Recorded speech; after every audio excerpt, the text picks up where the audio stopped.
Beware that lurks in the dark. Come sing a song of winter.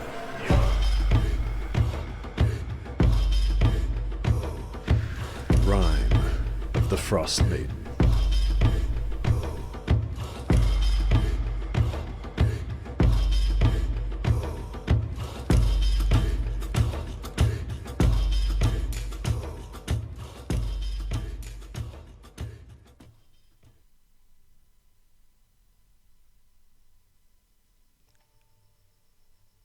We try.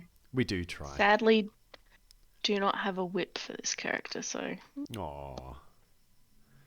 Damn. Okay. If you want. Let's see how we go. Alright. Oh, fuck. I thought I caught that. So I think I brought us back onto just like a general... just a recap as well. This will be our last session in this Roll20 game thing. I've set up another one with all the maps for Frostmaiden, so I'll drop a link at the end of this session, so we've got the new spot to go and log in, and I can link everyone up to their all their bits and pieces, all their tokens and all that kind of jazz. I popped a bit of generic backgroundy music. Oh, what was that? Have you a token for me already? Did you Yes, pick a I picture? do. You've got choices. Everyone can have choices. If you've got multiple tokens that you want to use throughout the campaign, feel free to have multiples. Everything So we we can have an angry token, a happy token, a sad token, oh no token. I'm sleeping token. Just use a sad one all the time. Just Oh, Jeez. Aw. But this is just kind of us crossing over from where we have been over into what we're going into now. So this is a nice little transitional time. So, I mean, some time's passed since the last remnants of the prior events of that invading army being routed and what was left of it being turned back towards the Underdark, and our draconic friends as well as Thermand returning back to Icespire Peak to go and take his position there to be a ward over the land. Still protected with charging the land, so he's going to continue on with the NPC that we came across as well, which was Niponth. Also, in the shadowy underbelly of Neverwinter, there are still the vestiges of Fel and Nesnar planning their return to Menzo Baranzan. So taking some time to rest and recover. A couple of months have passed by.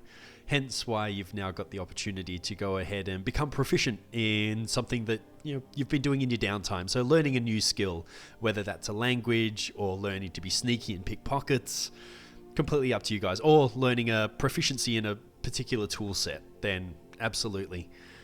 So you've all wanted for nothing for the last couple of months, as the hospitality of the Lord Regent has extended to you all, ensuring that you're all well fed, well housed, and also well rewarded.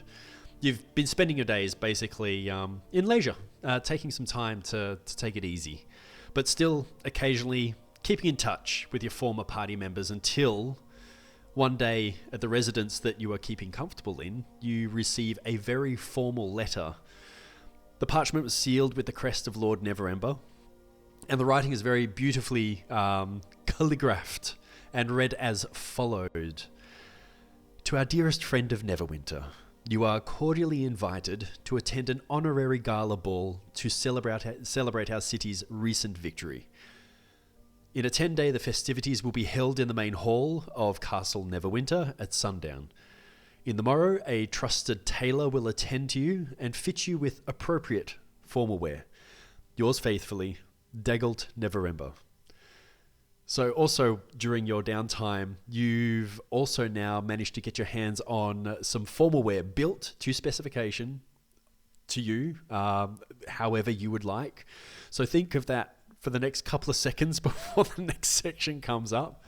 So sure enough, in the first morning, the tailor knocked on your front door, and working together, they created formal wear to your liking. Now as the 10-day arrives and the sun begins to set, You're all walking towards the main hall of Castle Neverwinter, and from the arriving guests, you see a couple of familiar faces. Actually, I should probably stipulate those who can actually, or who are walking towards the castle at the moment, would be Sterling, Kaylin, and also Lara. Some of our other players aren't quite in the scene just yet. So, as you walk in and sunset's beginning to come about, walking into the kind of the main courtyard of Castle Neverwinter, you can see that beautiful golden hue of the sunlight beginning to dip under the horizon, starting to play that golden hue across everything around the area. And there are plenty of people that are kind of beginning to come to and fro. You can see some of the staff that are getting ready for the ball are kind of whisking around and working quite quickly and nervously. But from those that are kind of arriving in their rather dapper formal wear, probably worth noting as well, sans weaponry. This event has been basically guarded by the local militia. But yes, there is no weaponry upon you at the moment. But let's maybe have a look at... I won't drop Sterling in it straight away. Let's say Lara. Just a quick reintroduction, and as a thought, what kind of formal wear would be probably most fitting for her? Well, any formal wear for Lara would be... Everybody's hastily Googling Lara Croft photos.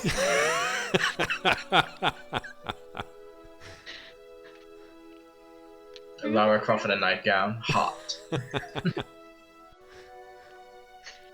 Oh, Sorry to drop you into that one first. Is she a ballroom gown gal, or is she a little black dress gal?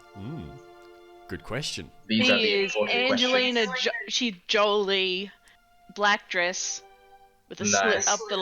up both sides of the Yes. legs, so that she has ease of maneuverability as well as looking utterly fabulous. Boom. She does finish it off with a little coat, so that she can still sort of hide, some weapons here and there, because irregardless of the event, she always likes to be prepared. She has a lockpick, because she's wearing nice chunky leather boots. She's got a lockpick down in the boots and a little crossbow in the small of her back. Ooh, that one's going to be tricky. I'm going to need you to... Actually, now that you're proficient in it... Yes, thank you. Yeah, Jess, that's correct. let's make it a deception roll for trying to hide your weaponry from the gentleman at the front door. Wait, do you want me to roll for every weapon? Let's just roll for one. We're going to be here How for does a Jesus natural Christ. 20 with a negative Jesus. 1? -1. Pay that. You have expertly and deftly slipped multiple weapons past the guards, even though it is quite firmly decreed that there is no weaponry to be brought in. But girl's got skills. They were probably extremely distracted by her ravishing beauty whilst you were entering. So as Lara kind of sachets away and comes into the main courtyard, just over the way, I'm going to say, Sterling, what kind of formal wear would be most kind of appealing to a man of such military characteristics? Sorry, are you asking to describe what he's wearing? Oh yeah, absolutely. Well, as you know, Sterling is a military man, so he's actually wearing a dress uniform. So it's sort of like a navy blue pants, sort of like a double-breasted navy blue jacket, except like the buttons go over to one side, and they're like massively huge, like silver buttons going down a portion of his shirt.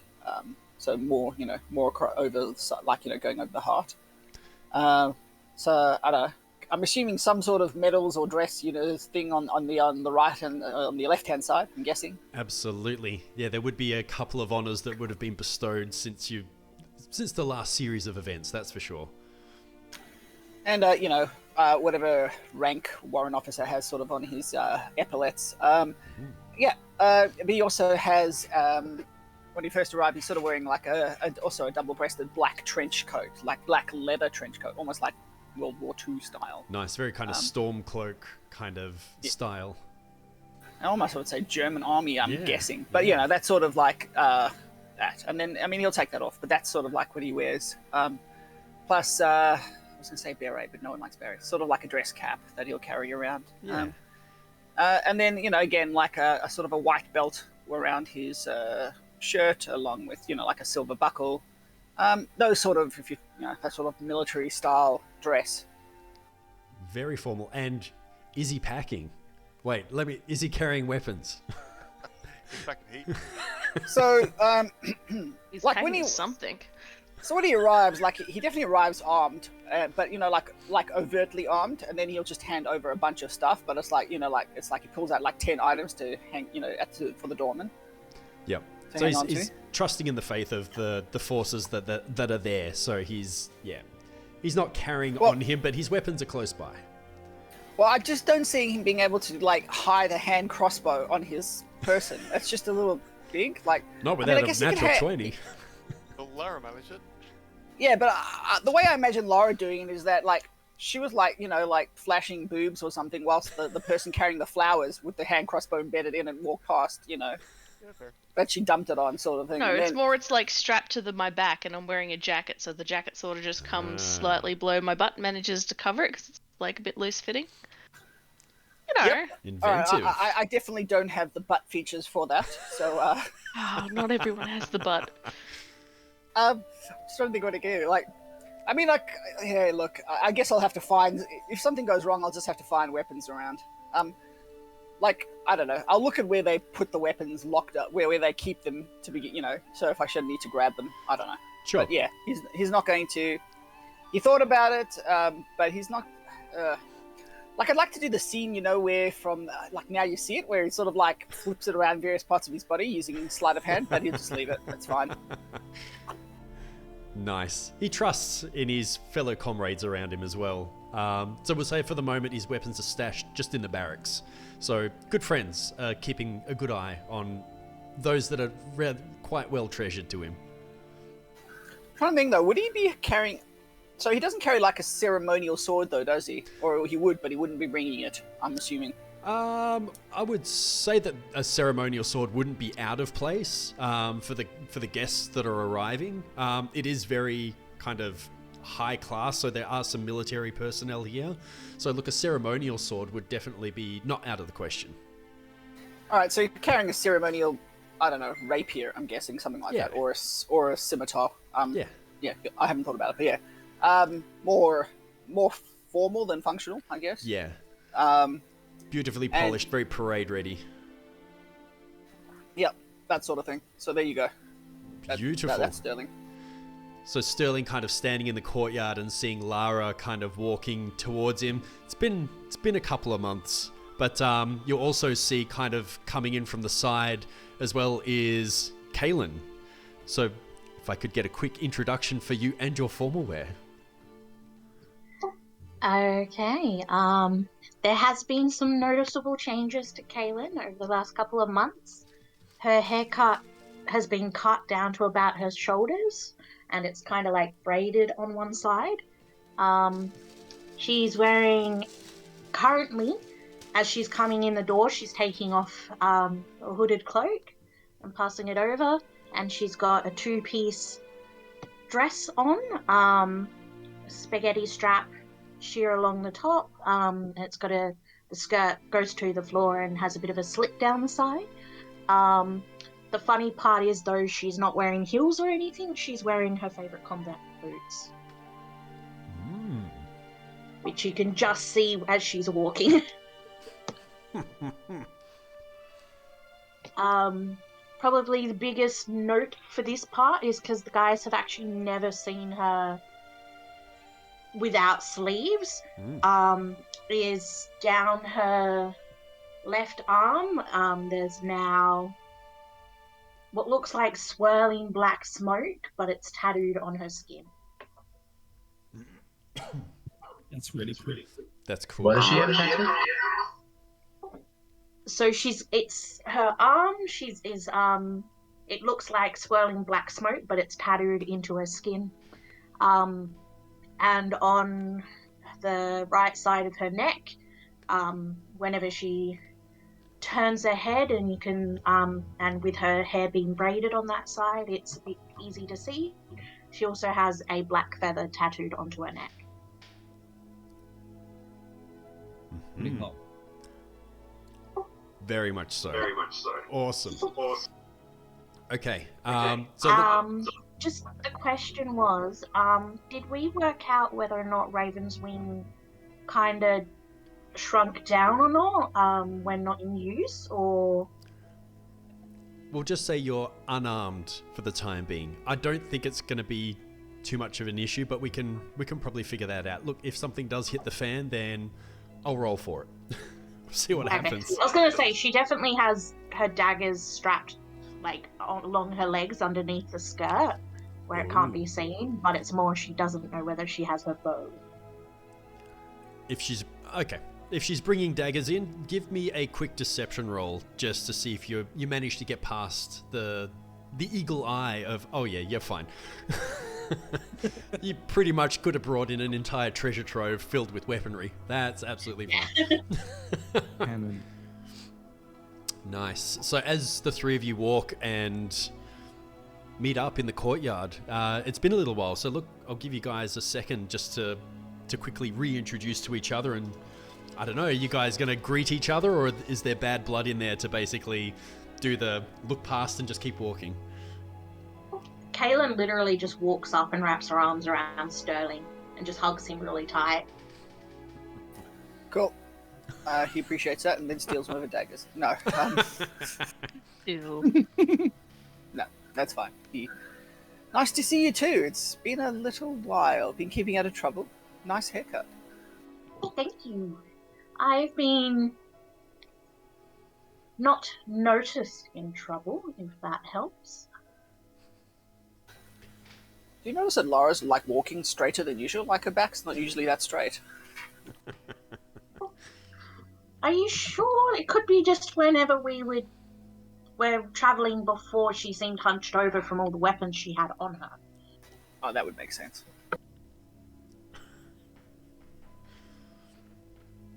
So, what have you been doing these last few weeks?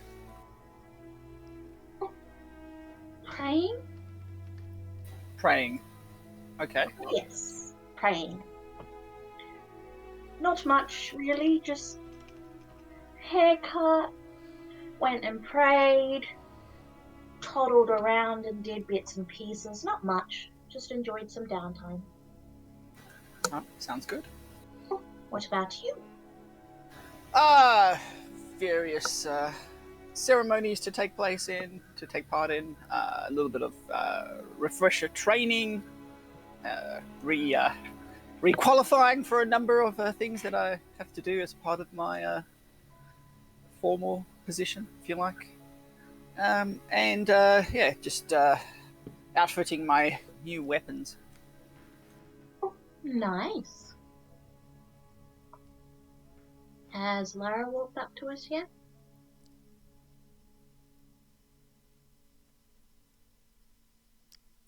Cam, you alive I'm still? not sure. Yeah, I'm still alive. I'm wondering, has Lara approached yet? Yeah, sorry. Yes, I've walked up to them and just nodded my head at them. And Kaylin just turns and gives you a big hug too. I'm not thrilled about this. And sort of just awkwardly pat you on the back. Kaylin laughs when she lets go, like just she kicks your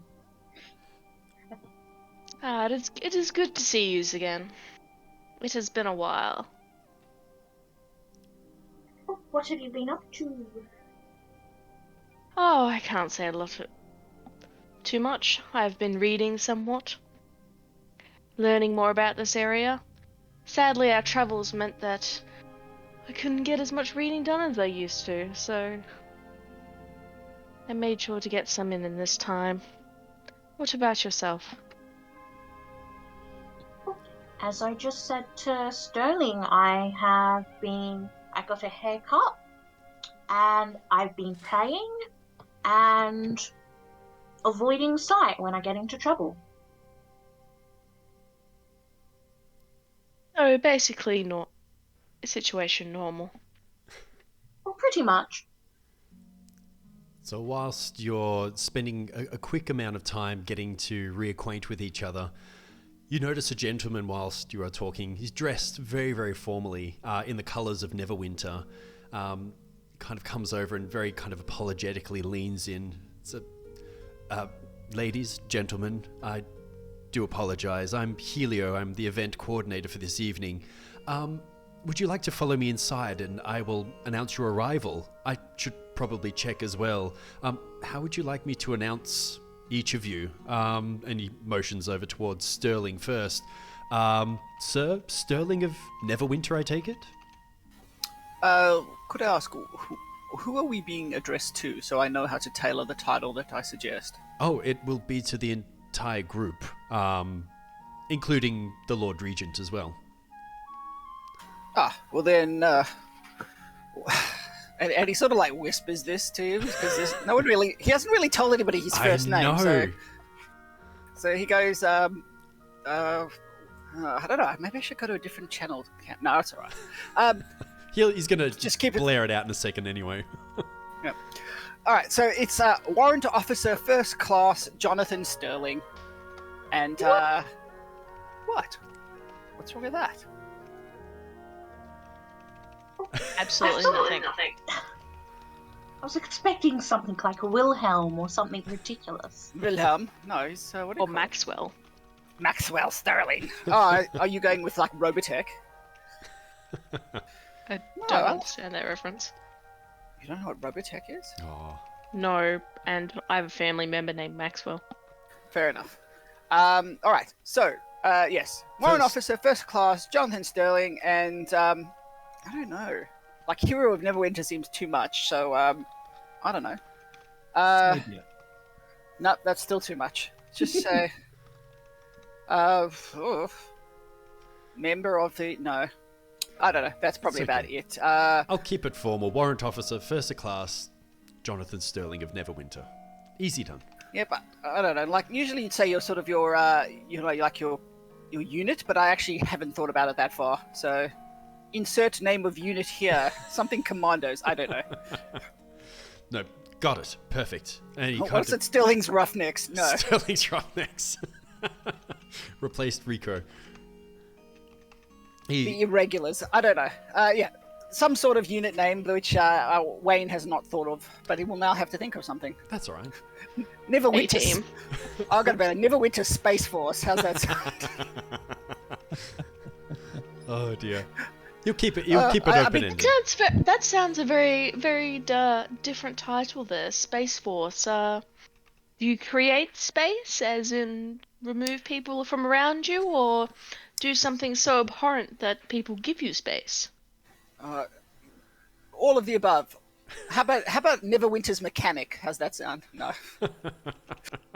The Mechanic. The Mechanic. No, weirdly enough, I have been looking up dress uniforms. I sort of like the proposed United States Space Force uniform. I think that's what it's going to be like. You mean the camo in space? No, it's just sort of I'm talking about a dress uniform. It's blue. Is the real one or the TV show one?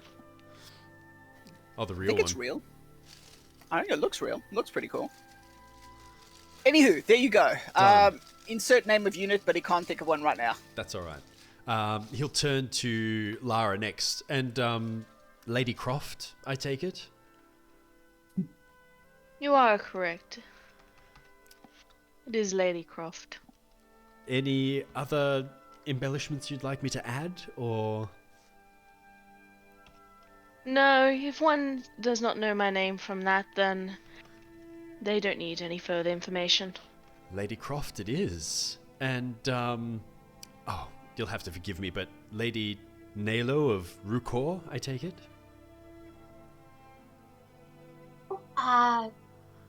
I'm not too sure about the lady part, but just... Do I have to have that on there? No, not necessarily. I could just use your first name. Just Kaylin Ravenchild is fine. Kaelin Ravenchild. Done. And you herald from any land? As I understood, I think you came from Rukor. Would you like me to announce that, or you want to keep that away for the moment? Actually, better not. Okay. Excellent. Done and done. Kaelin Ravenchild and Lady Croft. Excellent. Okay, if you follow me, I'll take you in and we can get the festivities underway. So with that, Helio begins guiding the three of you throughout the group, and you can see now that while walking across the courtyard, the final rays of the sun beginning to dip over the Sword Coast, and you can hear the festivities and frivolity ahead. There are lanterns that are being lit, and you can see more of the waitstaff are starting to bustle around you now as well. This is a far more formal visage of the castle than when you originally visited. In here, there are flawless marble floors. You can see gilded gold on detail all around you, and other artifacts and finery adorn the hall that you're led down. It's at this point that I'm actually going to post some really nice ambient music for everyone to go ahead and bring up. I do like this one. What? Too loud! Jesus Christ, that was loud. Maybe dial it back before... Well, like, I literally have it on like 1% and it's still blasting through my ears. God. That's a loud party. Does anybody have that, or is it just me? I can't hear anything. It wasn't just you, that was a tad loud. I thought I was being like, like, was it like US Forces style, like interrogator was so freaking loud. Oh dear, watch your volume on the way in, guys.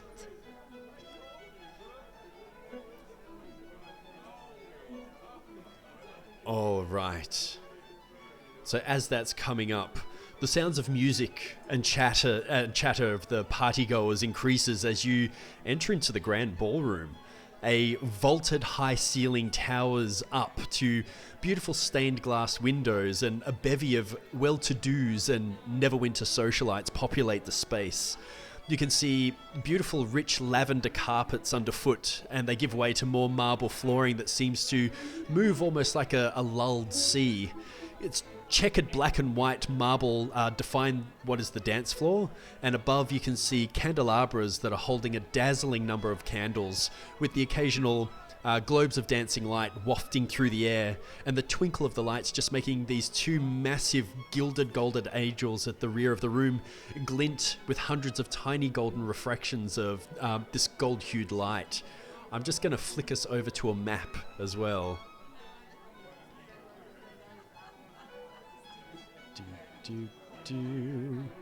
Where is it? Come back here. Into the ballroom.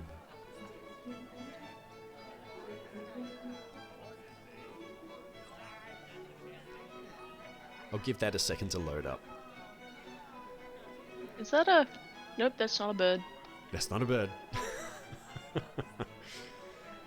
So right down towards the bottom, we've got the three tokens for Kaelin, Sterling, and Lara, and also the gentleman, Helio, who's been ushering you down this direction. I'd like to make my way over to the food. Excellent. It's at this point as well that you can see on the dance floor below, you can see that there's a tiefling woman who seems to be conducting a small trio of ethereal instruments, smiling rather gleefully. Let's see if I can ping. She's just kind of down this way. But Lara, you can see immediately under the stairway coming down that there is food, literally just over to your immediate kind of vicinity here. So obviously, Okay. as you do enter, Helio pauses for just a moment and clears his throat for a second. So, ladies and gentlemen, Warrant Officer First Class Jonathan Sterling of Neverwinter. and you hear everyone kind of shush down for just a second, and almost like a golf clap. A couple of very, as much of a raucous applause that you could imagine from such a well-to-do crowd anyway. And then he continues on, and Kaelin Ravenchild, and also Lady Croft, as that kind of golf clappery begins to kind of fade away a little bit. You can see pretty clearly, and Sterling would be able to spot him out quite quickly as well. So like right up near the kind of main doors in between the two large gilded gold angels, you can see Dagult Neverember and his wife as well next to him as well. Just up in this general direction. Those are very tall angels. Extremely tall. When Sterling was introduced, he sort of just gives like a small, I don't know, bow or head tilt, something like that, whatever is normal to do. Curtsy's probably a bit much. Yeah, no, he doesn't curtsy in dress uniforms. That's more of a, what do you call it, Pride Day or something else. Yeah. Nice. So please start making your way in. Helio is going to make way. As you watch Helio, he's kind of making a bit of a beeline towards the dance floor to kind of head in towards where the music's coming from at the moment, where the tiefling lass is conducting her small kind of array of instrumentation that's hovering around her. Looking at the food table, are there anything like, how do you put it? Well, let's say weapons-wise, like, is there a, like, I don't know, like a knife? You to want cut cheese turkey? knife There or are some? cheese knives. Oh. No. Cheese wire. Cheese Not wire. really cheese wire. Sure, some sort of. Do you have like a shish kebab skewer? Right. I'm thinking, look, what is there available? Considering, he's always on the lookout for trouble. Yeah. Go ahead and roll perception for me. Well, actually, my character sheet for that. Oh no. I've got like Kaelin 50. see any chocolate? Oh, hold on a second. Here we go. I have no idea what that rolled because I'm like on two different screens. All right, so it's just regular. He's only It's- slightly. It's an 11. So looking around trouble-wise, you don't see anything that sparks as trouble. There's only maybe one person that you could imagine from your perception that looks like they might stand out. You can see what looks to be a relatively holy figure and a halfling that is next to him as well. The halfling just looks out of place. Whilst dressed smartly, he's not quite as formal as the rest of the group. It seems a little bit confused. Is he not up to standard? Just different. All right.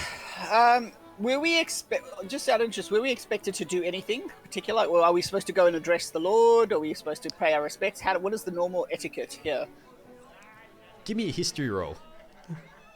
This will be fun. Oh God. No. It's not. It's not his word. God, history. God. Does Kaelin see any like chocolate or desserts on the table? Oh, it's a pretty good spread. So there's definitely a wide array of things to choose from, whether it's fresh fruit or things that are more of a decadent dessert nature. It's there. What sort of cutlery is on the table? The cutlery is very standard. It would definitely not suffice as a dagger or a weapon, but there are things like spoons or cheese knives, other such utensils. What about a fork? That's what I was going to say. Surely there's like little cake fork somewhere. At the very least. Cake fork, is that the thing? You could at least Yes, you get dessert forks. Yes, they're a thing. Well, They're cute. there's me being not cultured. You could also ask. There's a gentleman that is serving the area as well. You're more than welcome to ask him for something if it's not there.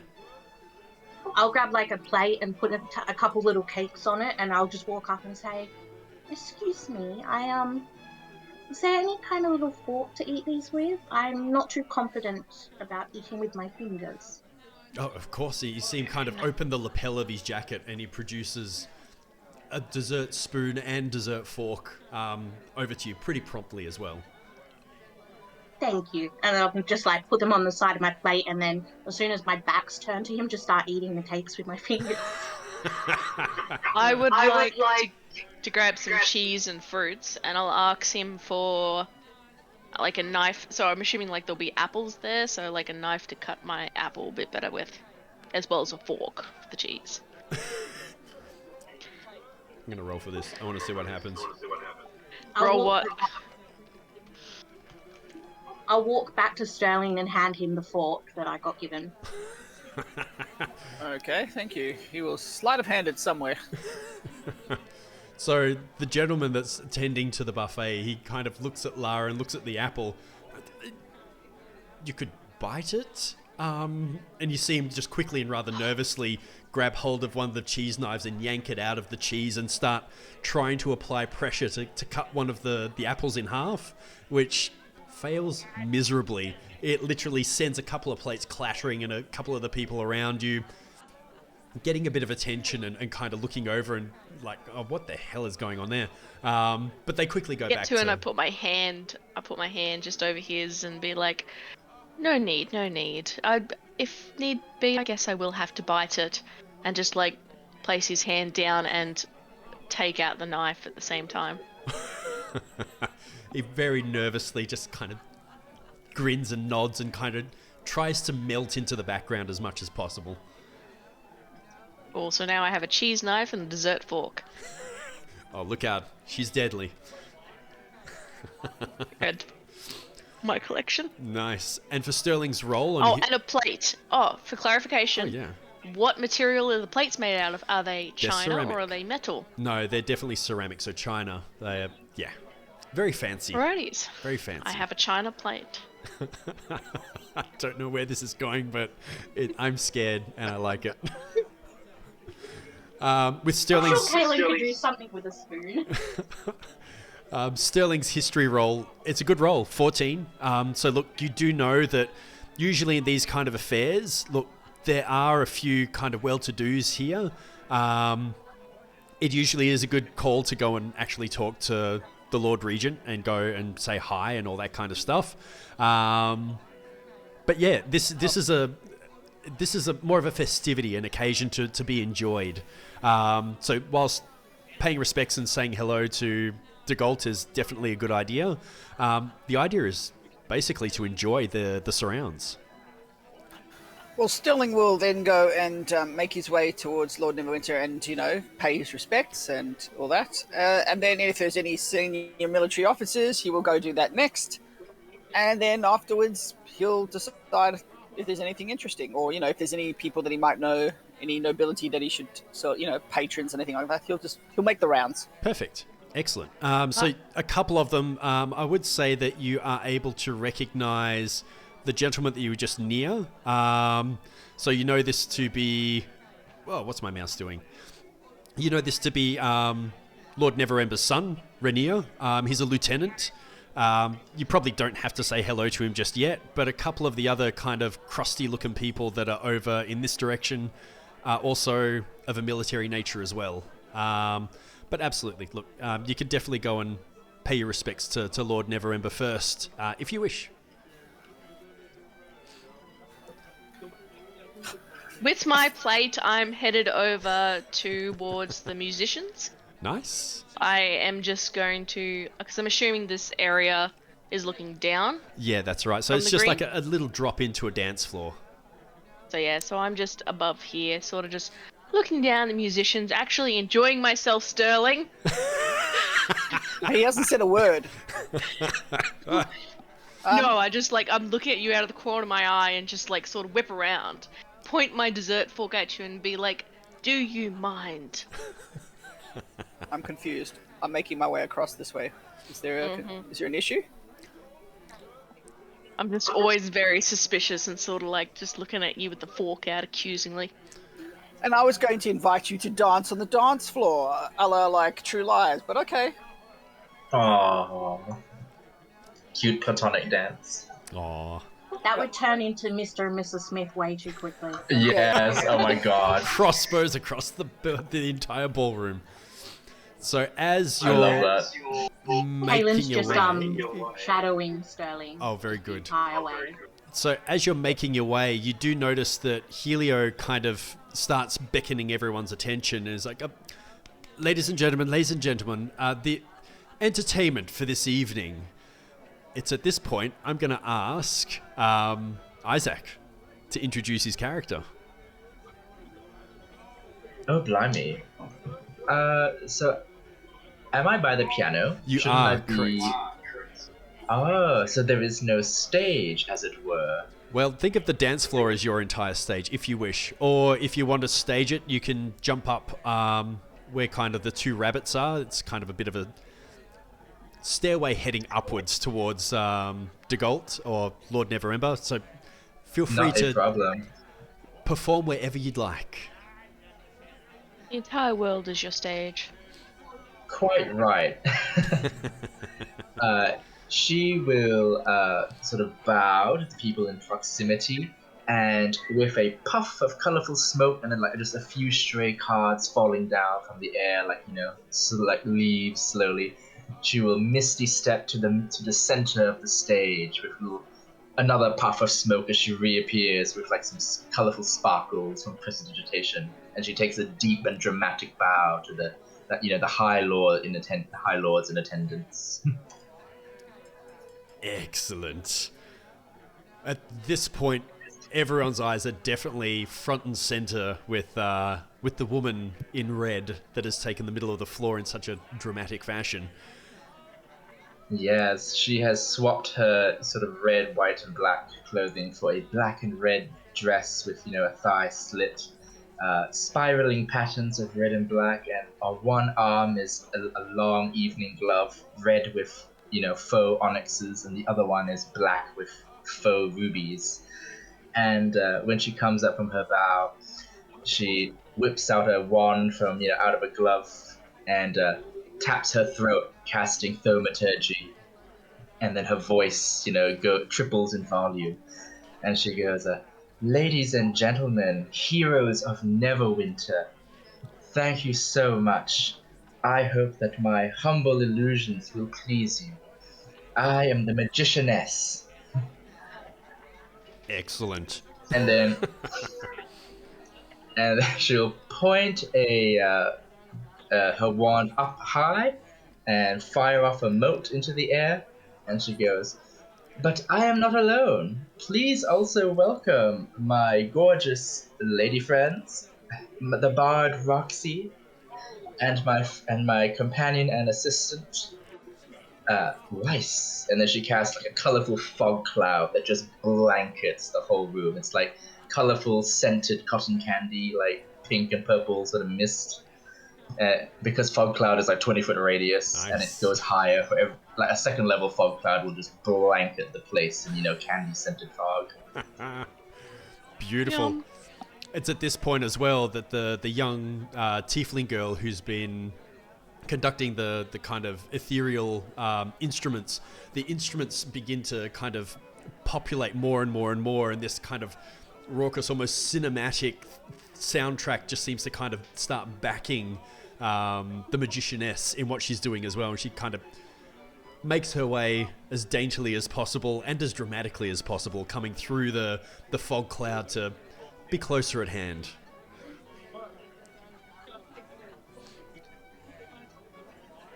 She waves and there's prestidigitation, casting a few.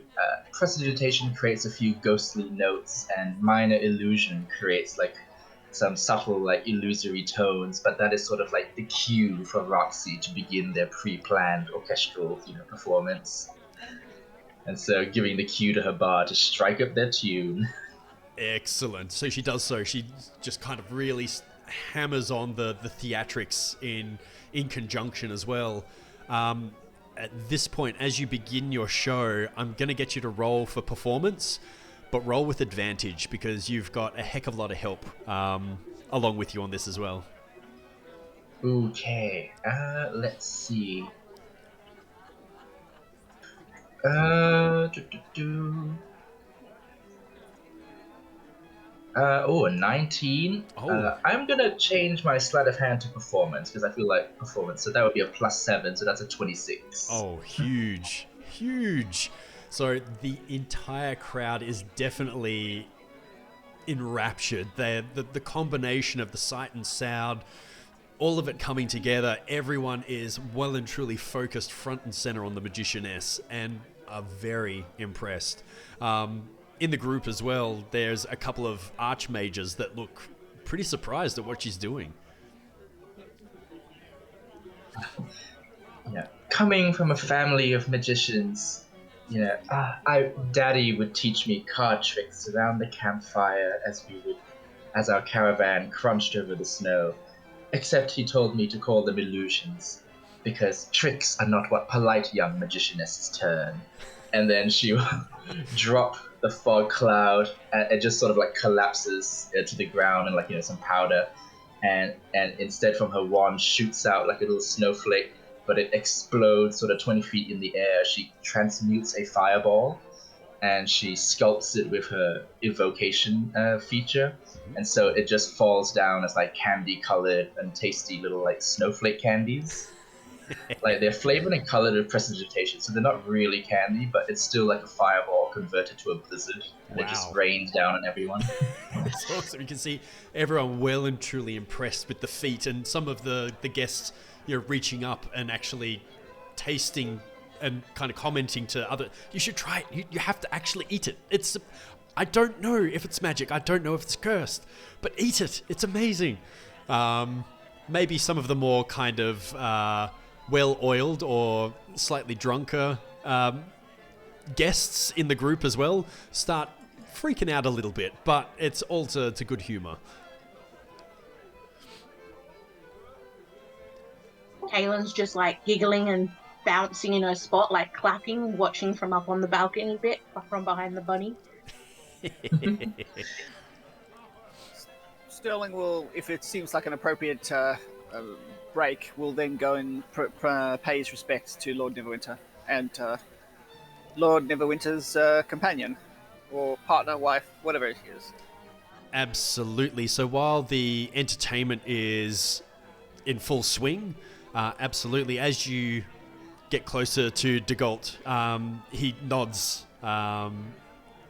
very knowingly and very graciously in your direction, and he kind of clasps his wife's hand very briefly, and you see what's her name, Lady Passel. You see her just kind of nod to him as he exchanges words very quickly, and he steps toward Sterling and offers a hand very quickly, and again saying, once again, I thank you for your service, and always I owe you a debt of gratitude. And he clasps, well, as two hands on your one. You can see that he's very authentic and very genuine in giving his praise in your direction. So Sterling responds, "My lord, I'm always at your service, and whatever assistance you need for Neverwinter, I will always be here for you." I know. And then he puts his hand backwards and drags Kaylin right up to it, mate. As she gets kind of dragged in and kind of comes over, he goes from a handshake and places a hand on Sterling's shoulder for just a moment. It's like, if I could just take your ear in private for just a moment, if you don't mind. And he kind of smiles curtly to Kaylin. Kaylin gives him a little, like, weird, wonky, awkward curtsy and steps back a bit and turns to watch the show. It's like, please, Right, so enjoy yourselves. I'll steal him for just a moment. I promise. I'll bring him back. he'll go. Sterling will go wherever it's appropriate to go. So he'll just shadow the Lord Neverwinter just to, I don't know, wherever. Yeah. Just Sure, this painting. Slightly over to the painting. Degault kind of feigning a little bit of interest in the painting. It's like his voice is lowered, but he's not being overly covert. He's just having a slight conversation. So he Can Kaylin kind of, like, listen in just subtly? go ahead and give me a perception roll.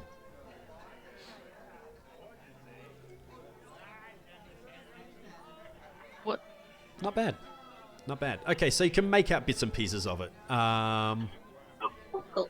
Yeah, okay. So that will differentiate between me staying in this channel and going into another one. We're staying in here. Okay.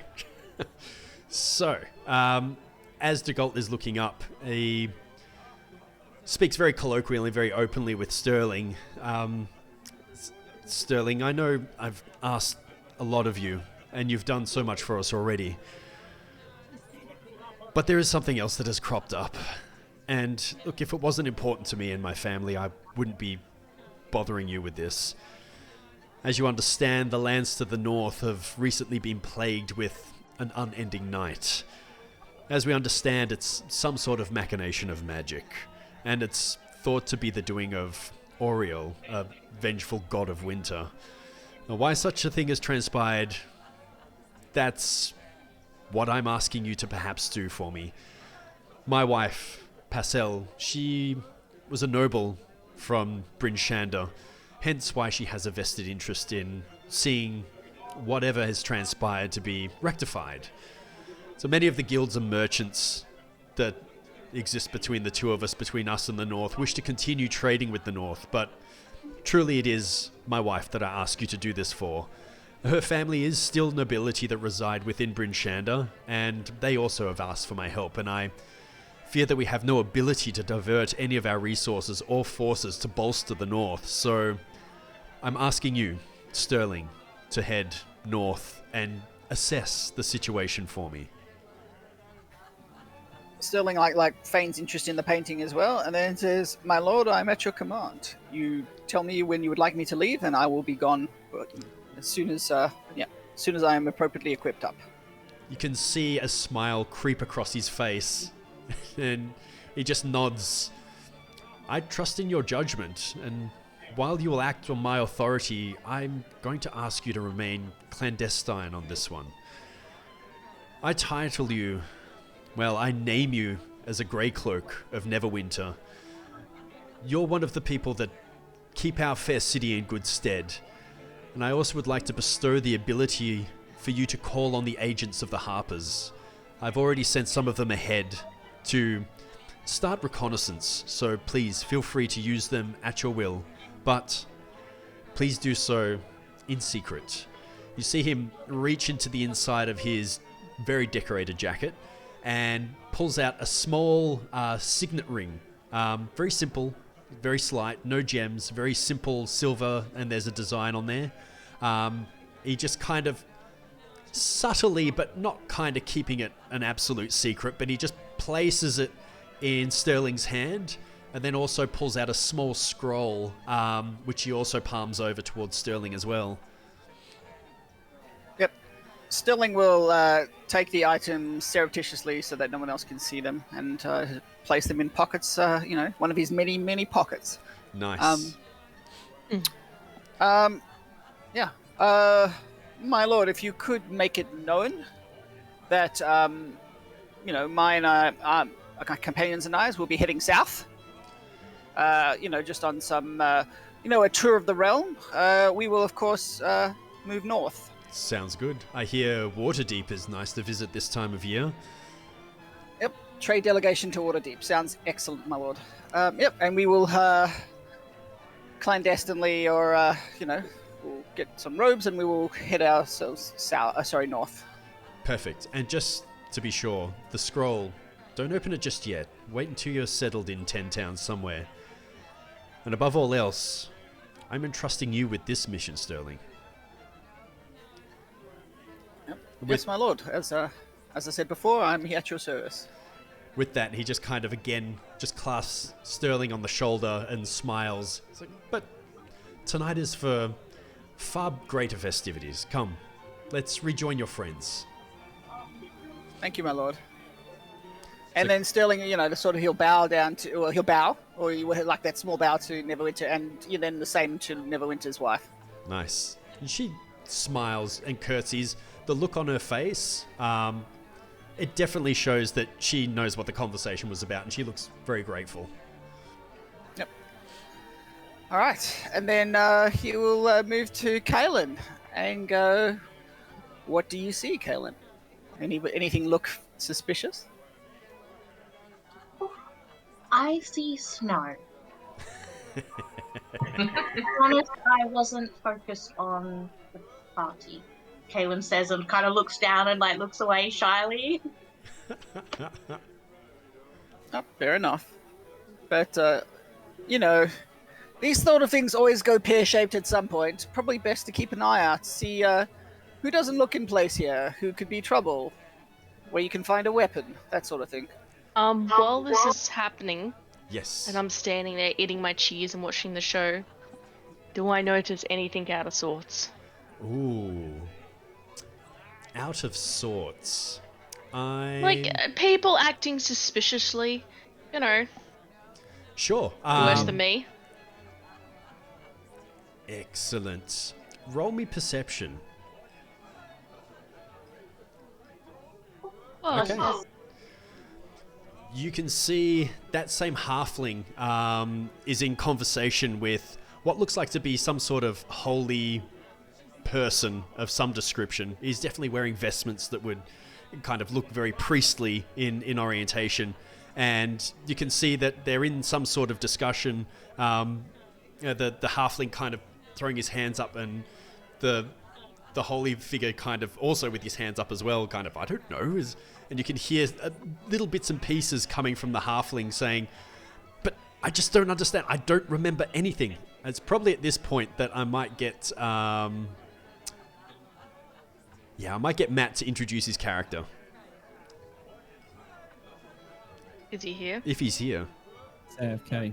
He is AFK. Okay, we won't worry about that just yet. I would like to make my way down to this weird little halfling. Excellent. Is it time to hit the dance floor? Yes, I believe I have finished my cheese by now. I have pocketed the fork, knife, and the ceramic plate I will just get to, and I'll put down really randomly on top of the banister there. Okay. Sounds good. Sounds really good. All right. Let's loop back around. I'm just going to touch on Weiss for a second. I know you're helping out with the show that's going on at the moment, but is there anything else that you'd like to do? I am obviously. You would notice that Weiss is perhaps standing a little bit out of place and doesn't seem to be lending herself too comfortably to the show. She's doing her best, but she's more concerned about who's looking at her and what's happening, and perhaps the likes of Sterling and Lara would notice that she looks out of place because she doesn't seem to have the physique that sort of lends itself to a performance. I would say that Weiss is currently scrutinizing everyone, perhaps to a point where it's quite openly scrutinizing everyone and just assessing them and looking around the place. It's like she's waiting for something bad to happen. And in between also very possessively staying close to both Roxy and the Magicianess.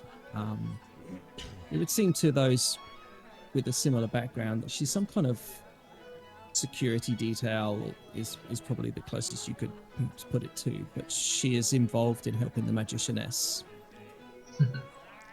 Excellent. I And picked out a dress for her as well. Shall I share that with you? yeah, I was just about to say, I know what she looks like, but please share a description because it's awesome. Okay, so she is. Most of you wouldn't have really come across a Triton before, and if you have, then that's kind of what you expect it to be.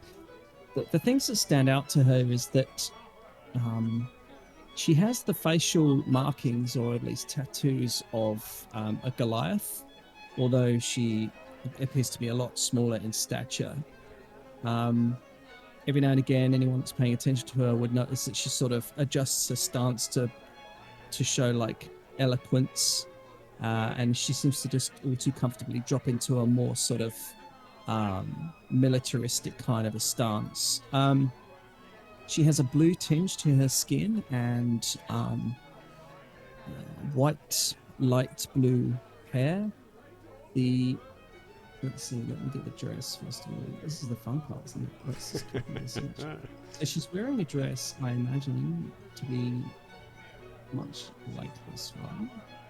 Like Where a it's going. satin blue, a shiny, plain satin or silk-looking dress with a long split. Imagine she's obviously got blue skin. And then adorned on top of her sort of quite broad shoulders, she is wearing dress perhaps more accustomed to the north, and it looks much like a sort of a big flowing cowl that kind of sits over her shoulders and trails behind.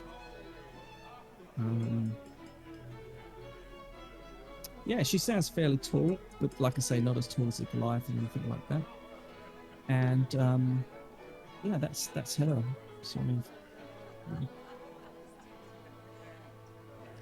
Excellent. So she definitely stands out in Lara's kind of perusal of the crowd. She can see that probably the halfling and this other figure are definitely a bit out of place, a little bit odd, but can see that she's definitely there as basically security detail. Whether or not she's trouble, that's up to you. I think everyone's trouble, so I wouldn't leave it up to me. I mean, just look at Caitlin Sterling. I was gonna say, as Lara looks up towards them, she sees Kaylin like looking at amusingly at Sterling, like pulling the slit of her dress back just slightly to show him the dagger, because he just mentioned like looking for weapons, and she's just like, "Oh, I'm good," and she, like just gently, very carefully, suddenly shows him. Oh my gosh, does anyone else see this? Oh, it just looks like she's flashing him. Sterling says, "That's my girl." Alright, I'm just making my way over to this suspicious little halfling. Little halfling. Okay, I'm not sure. Oh, maybe we have got him back. Matt, do you want to introduce your character? I've dropped the token in there for you. But yeah, just I've lost control of the token though. that would make sense because I've just brought it in. It should be. Oh, it's changed. There we go. That should be fixed. All right. So at the moment, you seem to be in discussion with the person that you would know as Father Dignus. You're both pretty goddamn confused and seem to be figuring out what's going on where in regards to how you're here, why you're here, and why his church has taken such an interest in basically throwing a crap load of money at you and pulling you into a really expensive, well-to-do party. It's confusing as hell. So he, looks clean cut, well shaved, but the outfit that he's wearing is like, it looks new, but it's about 2 years out of style, and he just looks very innocent. Like, trying to work out why he's here and what's going on. As you're conversing with the father, and he's asking, you don't you don't remember anything? Seriously? And Lara, you can hear this as you're walking up. It's like, all I know is that our parish, they absolutely insisted that you had to be taken care of. I don't know how, why, or what. Something about divine intervention, but I don't know anything else about it. Apart from, I thought I'd bring you here and see if something might click, see if something might make a bit more sense, but your guess is as good as mine. Like, Father, I woke up in a pub this morning with no memory, a sealed letter with an invitation for this party, and in my chest in my room there were these clothes. Well, I figured I'd come along and see what happened. the gods work in mysterious ways. So Matt's playing Matt. Is that what's happening? No, Yes, no, no, no, yes. no. It is- You said innocent face. That's not true. I said you woke up in a pub, I don't know what I don't happened. know how the hell I got here. I also said clean cut. Like I'm role playing me if I, Shaved. If you were clean cut, Shaved. yeah, if I look presentable. fair enough. Oh, Or maybe no. you weren't presentable, but you woke up in a pub and had someone had given you a clean shave and changed your clothes. I like that actually. Yeah, that's the best way to do it. I woke up just redressed and someone had shaved me. My Yeah, face. it's possible. We could make that happen. He checks how far down the shaving actually went. That was like a very in-depth haircut. It just added to the confusion. Oh dear. Oh dear. Hilarious. All right.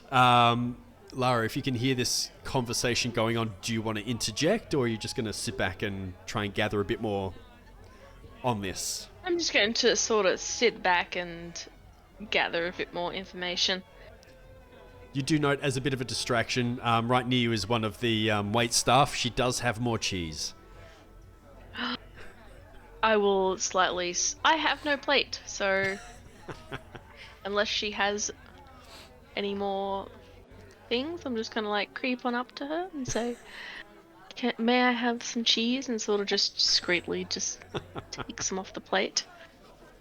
While you're doing that, you just see like a random mage hand pick up a piece of cheese and just come back over to the halfling. Can I 100% try and interfere? Absolutely. You can. I would like to try and take the cheese out of the mage hand. Let's make it a contested dex roll. Make it Lara dex, straight dex versus a carrot straight dex. Oh no! Oh wait, no, hold on, I'm a halfling. I reroll ones. You're an unlucky halfling. Damn, Lara just snatches it out of thin air. But you literally notice the Like, Dragonborn. As she tried to, I actually rolled a 16 and What? just move it straight past. 16. I think the second one Sorry? came through as a 3. No, but What I are also you- had portent. What? Portent? He's changed the roll to a 16. He basically right. said today Oh. it was. He knew that it was coming, and he said it's now a 16 instead. That's cool. Done. You can and do it done. twice. Confused. He's using a That's special right. ability. He's using a special ability he can use twice a day. Okay. That's the trait that a monk had. That's it. So as Lara goes, she seems to have it in the bag. You see, it literally just seems to phase out of existence for just a second. It's back at the halfling. You also notice that the Dragonborn over here in conversation kind of looks over their shoulder to kind of see what's going on, but seems to miss the detail of what happened.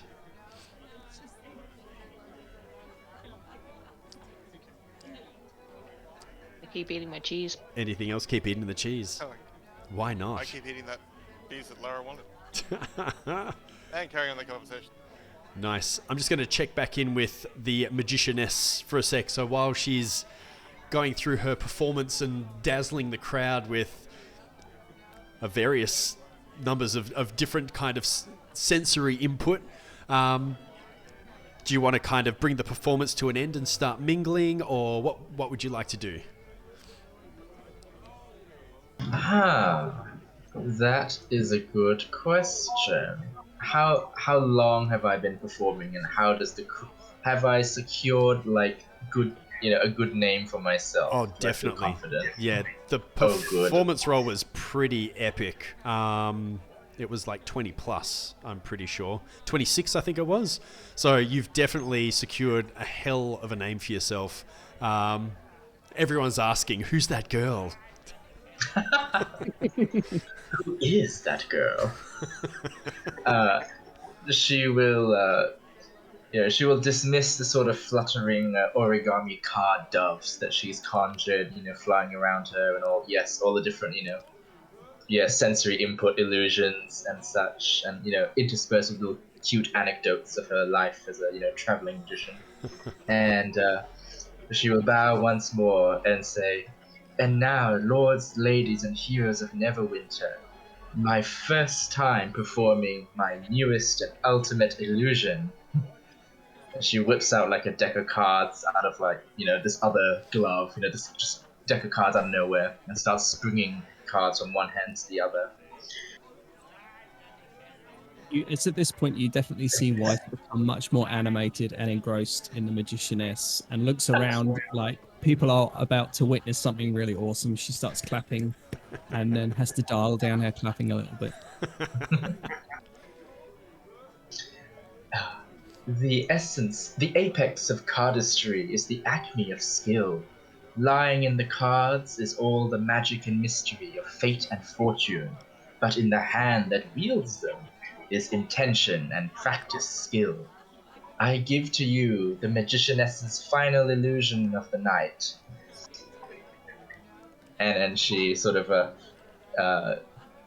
colorful rainbow lightning crackles along her hand and along like the cards which dance around her, and the music sort of reaches fever pitch, but of new tones, like sort of these illusory notes of weird music begin to like emit from her, so sort of slightly discordant, and sort of not fitting in with Roxy's masterful melody. And she, amidst like the swirl of cards, you can barely see her, but Weiss, since she's paying such close attention, can see that with her black glove she wipes just like the smallest trickle of blood from her nose, like very quickly, like pretending it's part of the her hand gestures. And finally she throws her hands up, and the cards like multiply amidst sparks and a rainbow flame of many scents and flavors. And she creates this giant sort of animated phoenix of card origami. It's like a single like sculpture of paper, and as it flares its wings out, its heart, like the center of its chest, like collapses in on itself as it is wreathed in the rainbow fire. And she thrusts her hand out, and it explodes, and just cards go flying everywhere, just wafting like gently through the air.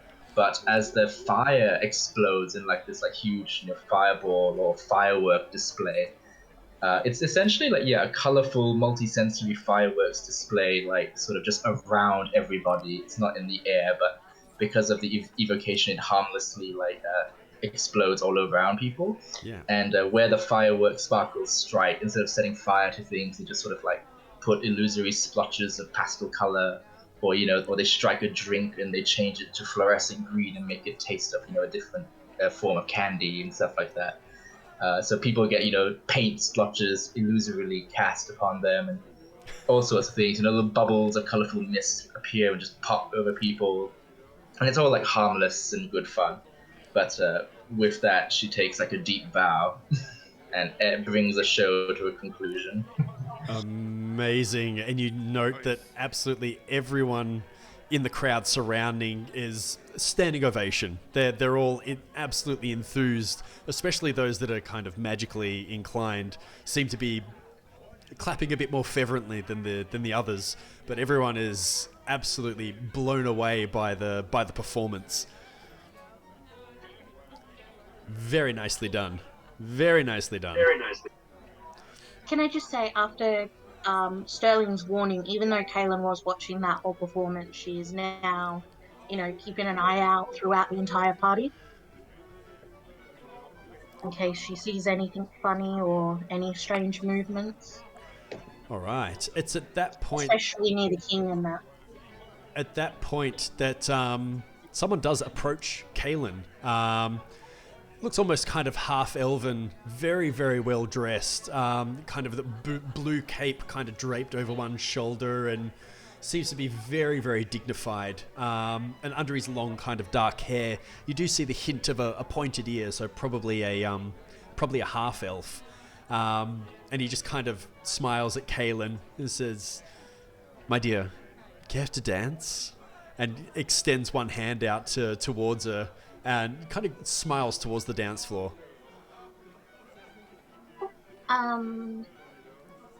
Kaylin's taken a bit back and goes, sure, I must warn I have 2 left feet, however. Oh, nonsense, come on. I'll teach you how. And he kind of whisks her, not whisks, but just kind of offers a hand upturned, very gentlemanly, to go arm in arm onto the dance floor together. Yeah, Kaylin will kind of like look at his arm for a second and like look like she's trying to figure out what on earth he's doing, and then clicks and goes, oh, and like puts her hand like on his arm. It's like, come on, follow my lead. And as he kind of heads down to the dance floor, kind of beckoning Kaylin along as well, the music starts to die down and everyone seems to be kind of going back to their way and kind of conversing with each other.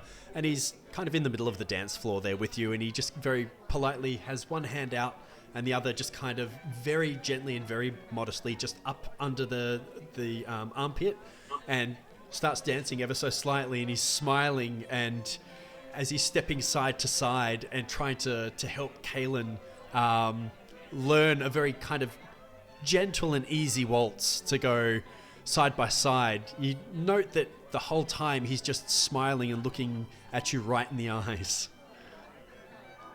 Can I just like, I'm gonna follow him along, but like Kaylin's a little actually off put by the fact that like he's smiling and staring directly at her. Could she like do like a insight check to this guy? Like, what's he after? This is weird.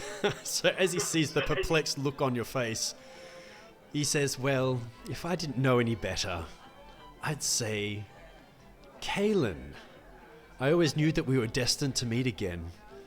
You must admit that it's rather uncanny that you and I are standing here right now, don't you think? Can Kaylin try and remember who this guy is? Roll It's a your boyfriend. history. It's your boyfriend. No, is it? Oh, it's a good roll. So there's something that just seems familiar in the voice, in the way that he speaks, the way that he structures his sentence. It's at this point that he asks, and you see his smile turn a little bit wry, a little bit kind of crooked on one This side. isn't more, is it? Says, so, how are Vate and Hellion? Well, I take it?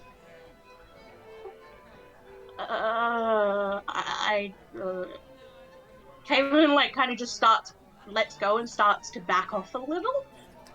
You see, he's very subtly, but rather forcefully wraps a hand around one wrist and says, don't worry, Carlin's not here. And you see his face shift ever so slightly, as if disguised self is at play there. Motherfucker.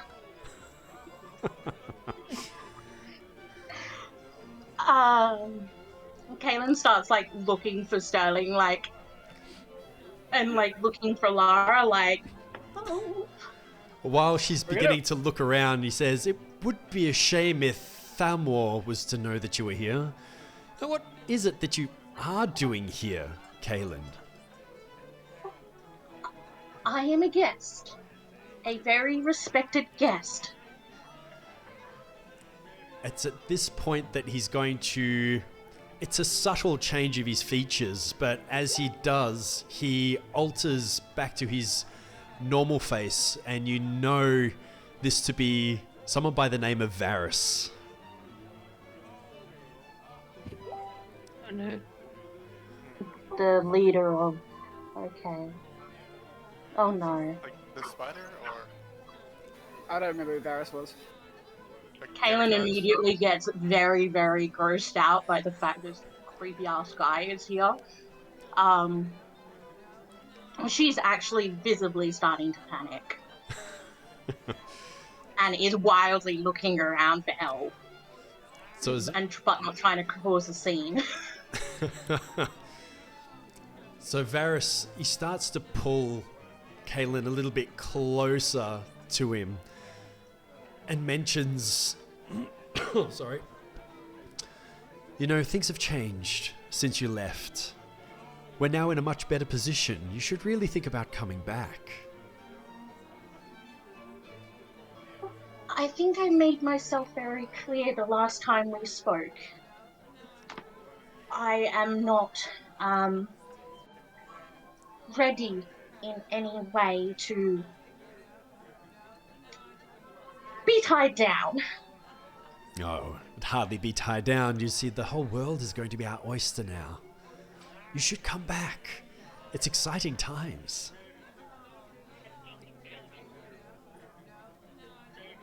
Can Kaylin very subtly let off a chill touch through her hands to try and get him to let go? Absolutely. Give me... Oh, let's make it sleight of hand. Just to deliver it very, very quietly. Alright, what did I set him as? Let me check really quick. Oh! Okay, it doesn't hurt him, but he does let go. He backs off and kind of steps away, a little bit shocked, but still smiling. And you can see what he had dropped before, the slight change to his features returns. And he just smiles and says, well, it's a shame, but I'm sure that our paths are going to cross again soon. It was ever so nice to see you. I hope we can do this again very soon. I don't. And I just start backing off very quickly. All right, he lets go. Right into Sterling. Right into Sterling. Boof. Yeah, Now probably panic now it's- back into Sterling. Now it's time for a ballroom dance. Okay.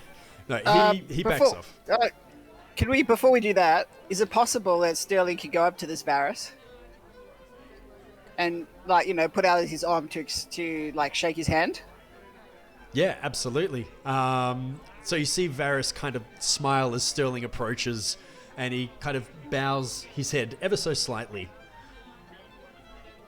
And then when Sterling shakes his hand, he you notice that macho thing where he starts to squeeze his hand and keeps squeezing? Absolutely. hand. Oh, this is gonna be interesting. Let's do a contested strength roll off. Oh no. Well, Sterling's not that strong, But but neither is this sure, why guy. not?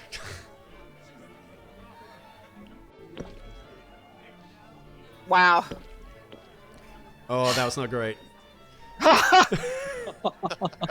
my god. I Still love need it. it. Sterling comes on top. You can see this. It's almost ridiculous how the two... You can see that the guy was kind of expecting it. He seems to be pretty good at reading characters. And as you both kind of squeeze and enter into this macho kind of face-off, he loses. You can just see him kind of back off and he's... and he starts trying to pull his hand back. Are you having a good time this evening? His face is just starting to contort. He's trying to speak, but his face is just contorting with the pain. He's like, ah. My friend, you're not looking well this evening. I would suggest that it would be in your, let's just say your health interest, to maybe withdraw this evening and head back to whence you came from. He just starts nodding fervently and still trying to pull his hand back out of the grip. I tell him, I never forget a face, regardless of whose face it is. Let's hope we never meet again. You can see Varys kind of just pulls his hand out at the last second and starts kind of wringing it and shaking it off to the side. That's a hell of a grip you've got there, but just look out for that one. And you see his eyes just move over towards Kaelin, and he just smiles and withdraws. Sterling will go back to Kaelin and goes, old friend? No. More like creepy guy who doesn't know the word no. Fair enough.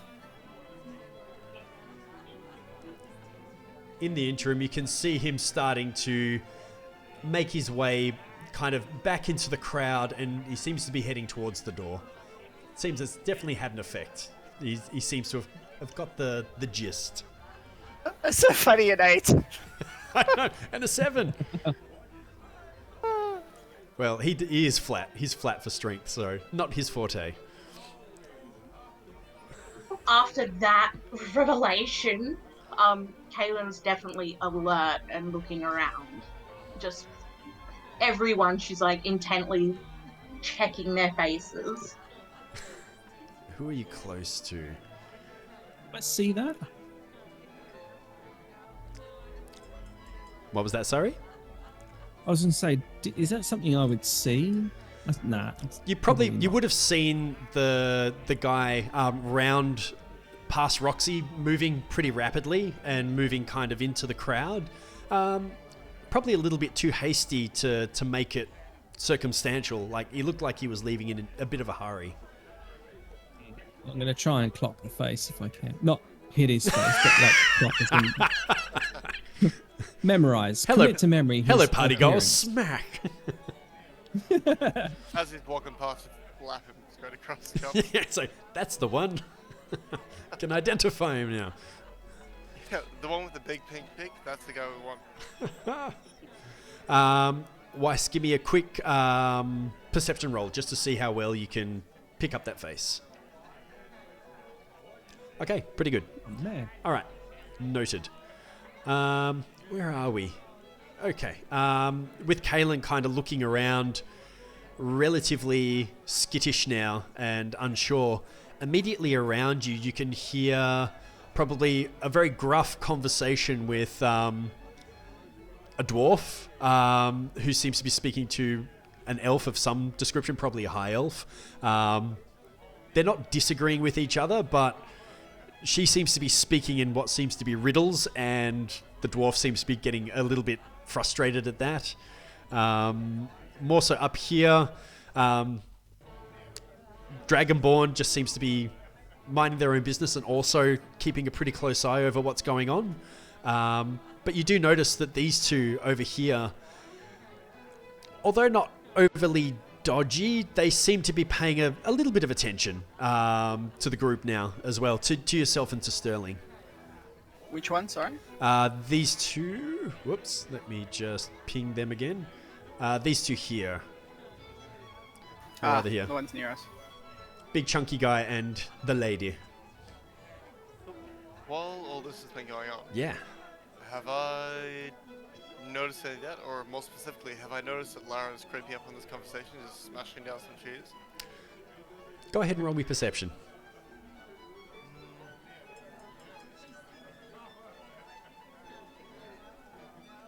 17. 17? Okay, not bad. So you definitely know that she's there. Reading her body language, look, she seems to be just hanging around the cheese where everyone else seems to be interacting and having discussions. But yeah, she seems a little out of place. Assuming this isn't a rude spot to leave the conversation with Father Dignus, just gonna wander up to grab some more cheese and strike up a conversation. Yeah, absolutely. Go for it. Yeah, I want some cheese. Roll for cheese. What would that be, a constitution?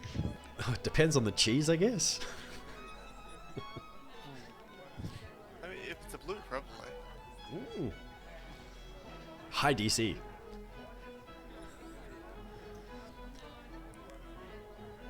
So I as, got a 10. all right, so as you're kind of coming up to... I like Gouda. So the two of you I know kind what of... you're watching. Is this good enough for you? Oh, yeah. So as... I just look down at him, mystified. I'm like 3 feet tall, so yeah. I'm sorry. What no. what was that? Gouda? Well, I'd really like to be friends, but I'm trying to work out why I got invited here. And I'll show her the letter. And also wave some brie at the same time. I would like to get to and read the letter and see if it's written the same as mine. Yeah, nice. So you That I don't even received. have to roll for it. It's exactly the same. It looks exactly the same. Oh, I don't know. Have you done anything special of late? It appears to be identical to the invitation I received. Not that I can recall. Because I woke up this morning with no memory of what happened. Well, I'm sorry, but memory jogging isn't quite my specialty. Unless, and I sort of just lift up a fist. We can give it a go if you really want, but I don't think it'll help you too much. We can put that in plan B. But it seems like we're here for the same reason. And what reason are you here for? I have no idea. I'm just trying to track down the purpose of the letter. But if you have the same letter, then seems to reason that the same person invited us. Well then you must be needing to go talk to our delightful host. See, I was invited with my friends due to being, shall we say, someone. And at the moment you just seem to be a no one. Whoa. Oh, roll 1d6 and take psychic damage. Yeah, that's fair. Like, I was in the Guard Academy. I just apparently had my contract brought up even before I finished, so... You know, What is going on in the background? Someone's Simon? singing. You can all hear my music, eh? That's annoying. Oh yeah, Yeah, it's it got really weird. I just thought I'll ride through it. Simon. It's weird. Like, we're gonna have to have a conversation about this music. yeah. I feel like I walked into like a Muppet show like rehearsal. I'm so glad you said Muppets, because it's not where my brain went. My brain was like fan service anime, so... Yep. I'm right there. I'm right there. Which song? Like la la la la la la la la. Bounce, bounce, bounce, bounce. I'll agree with I like that. it. I just got out of the Guard Academy and had my contract brought out, and I haven't done anything special. Don't know why I would have been invited here, but if you say I need to go talk to your friends, then I'll go have you on and just wander off. Said host. I said the host. Oh, sorry, the host. Which one's the host? Would be the people up the top looking very important. The Lord. Neverember. Oh god, do you know them? See? The never remembers. You're never gonna remember what you're after.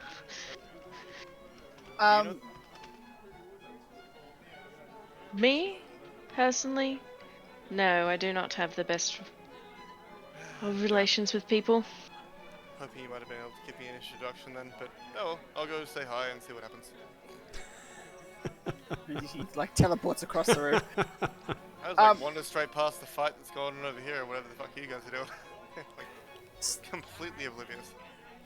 Stilling says to Kaelin, and like he'll take it to a corner somewhere where there's a lot of people and says, I've got a job that will take me away for a while. You're welcome to come and join me. Are you interested? I think it's a good idea if I leave the city for a while. I will come with you. Well, dress for cold. And, yeah, we're probably leaving tomorrow, so maybe not too much. Don't partake too much, if you know what I mean. Kaylin kind of like tilts her head to the side, really confused. Or it's more of a, let's put it this way, we're not saying why we're leaving, we're not announcing we're leaving. We're officially going south, but we're going to be going somewhere else. So That is a very good idea.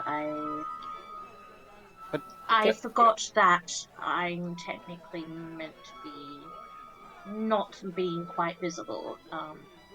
so Stealth mission is a good idea. just out of interest, is Kaelin still drow, right? Or half drow? Yes. Alright, so he'll have this conversation in undercommon. It's not going to be in regular common. Yes. Okay. Just ensure that there's no extra wandering ears. Wait, did Sterling know Undercommon bubble? Yes, he's always known undercommon. Oh, okay. I don't know. In my head, I thought you didn't. It's all good. But that's why he could speak to Mez now, because he speaks undercommon. Ah, that's right. Okay. When he's talking to me in Undercommon, I am still going to be like kind of glancing around, making sure no one's listening. Yep. And then says, I'm just going to see if Lara's interested. So, you're welcome I'm to just gonna like as Sterling goes to walk away, Kalen's just like going to reach out and hold on to the edge of his coat. Okay. Sure. And then, like, as you go to walk away, she's just going to follow. Well, he'll put his hand out and you can hold it, or, however it is normal to walk through a ball. Aww. You two Kalen will should take the hand dance. Sorry? No, this is more like very plutonic, so don't overread. Plutonic. Jesus. He just wants to keep those knives close. Sterling's not Yeah. evil enough. Yeah, that's right. Sterling is too of a, I don't know what the word is. Anyway, he's heading towards Lara. Nice. So as he's heading towards Lara, back with the Magician and S and Weiss, Roxy, after the show, kind of huddles in with the two of them, very excited. And her kind of background music is still doing its thing, but she kind of reaches out her hands and grasps the other two, their hands hand in hand, and is just beaming. Just like, I can't believe we just did that. That was the most exciting thing I've ever done. We have to take this thing on the road, right? I mean, are you guys gonna stay here? Are you guys gonna continue on? Like, I could probably rustle up some shows for us. Weiss looks at the magicianess and just kind of shrugs and then just loses herself in the beauty of Roxy again and just kind of nods. Oh, bless. The magicianess looks at Weiss and Roxy. She smiles sincerely at Roxy, even though there is a bit of strain and a bit of pallor in her face after that performance. She goes, why, yes, Weiss and I, of course, as we said, we are heading north. I would be glad to have your accompaniment, no pun intended. But it is the north. It is difficult terrain, as it were. I'm sure Weiss can tell you all about how harsh it is. I hesitate to hold out the offer. I shan't pretend it will be easy. At 10 towns. You see Roxy's demeanor and face just kind of drop. Her hand kind of releasing the magicianess, but lingering on Weiss a little bit, not quite letting go. And she just starts shaking her head side to side ever so slightly. I'm not built for adventure. I think I own a rapier prop somewhere, but the city is where I live. This is my life. I've been building to be able to play to crowds like this since I can remember. And she kind of turns and looks at Weiss for a long moment, and then says, "Let's talk about this later, okay?"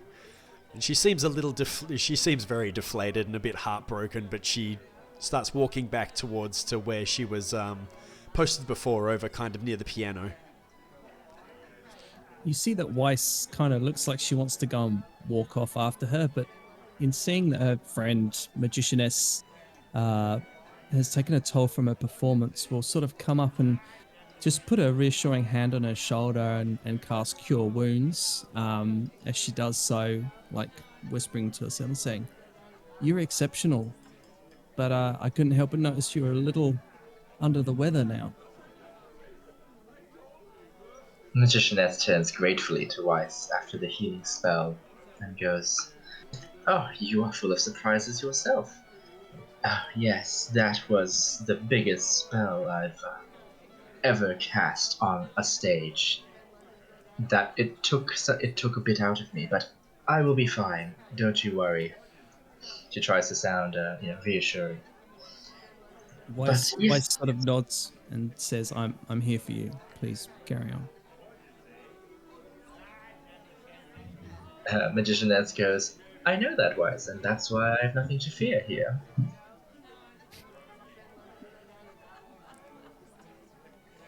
But shall we dance? Shall we mingle? What say you? Let us do a round or two on the floor. You can show me some moves. We can take the time to perhaps observe the rest of these people that are here, and then perhaps we can mingle with the ones that I think look interesting.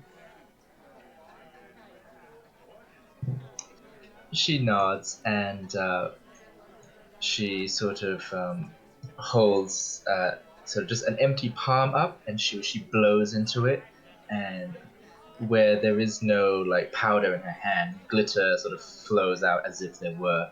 It's rainbow glitter swarms around them for a little bit before vanishing, and they both sort of just rise an inch in the air. She casts fly on the two of them, and then takes Weiss's hands and starts, waltzing.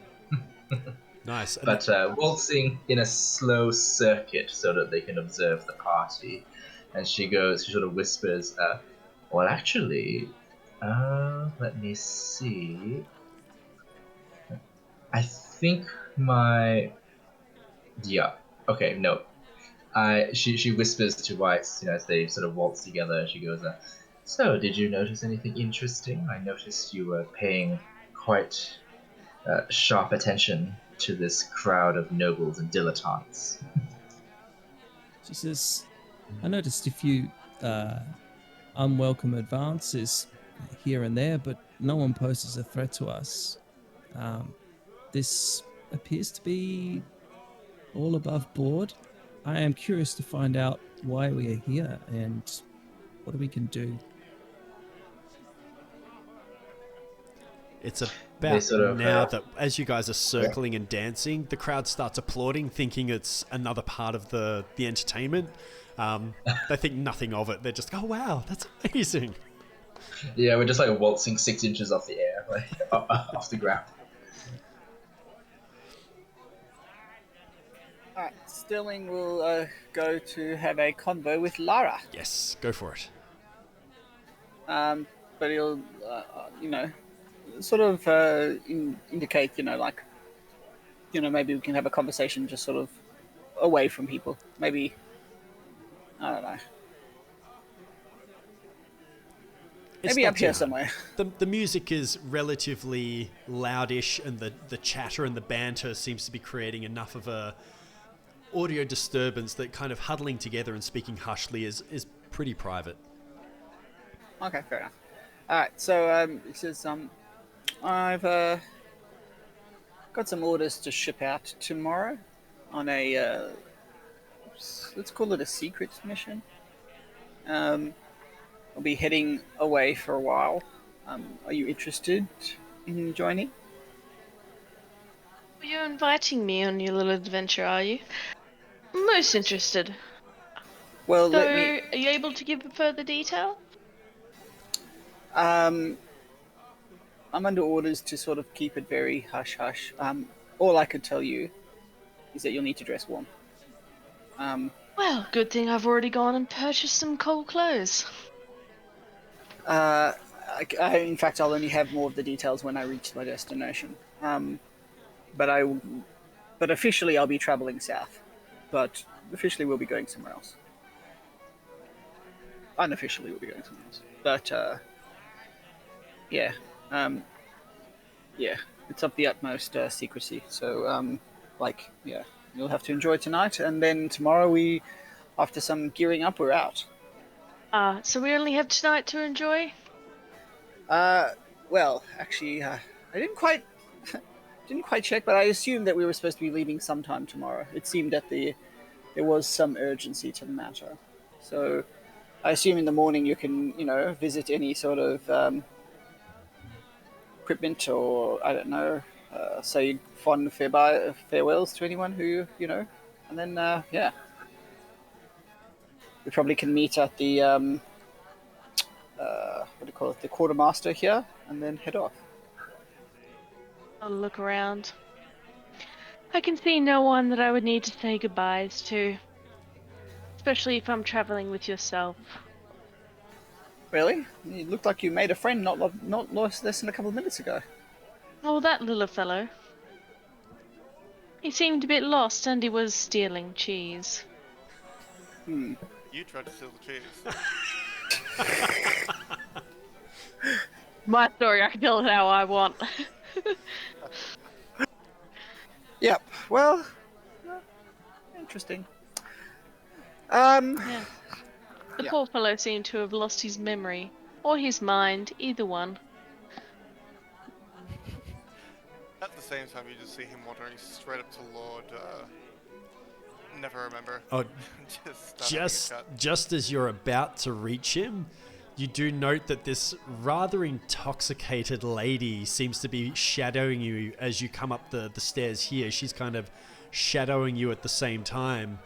And she just very slurredly is like, "Hey, little guy, do you want to dance?"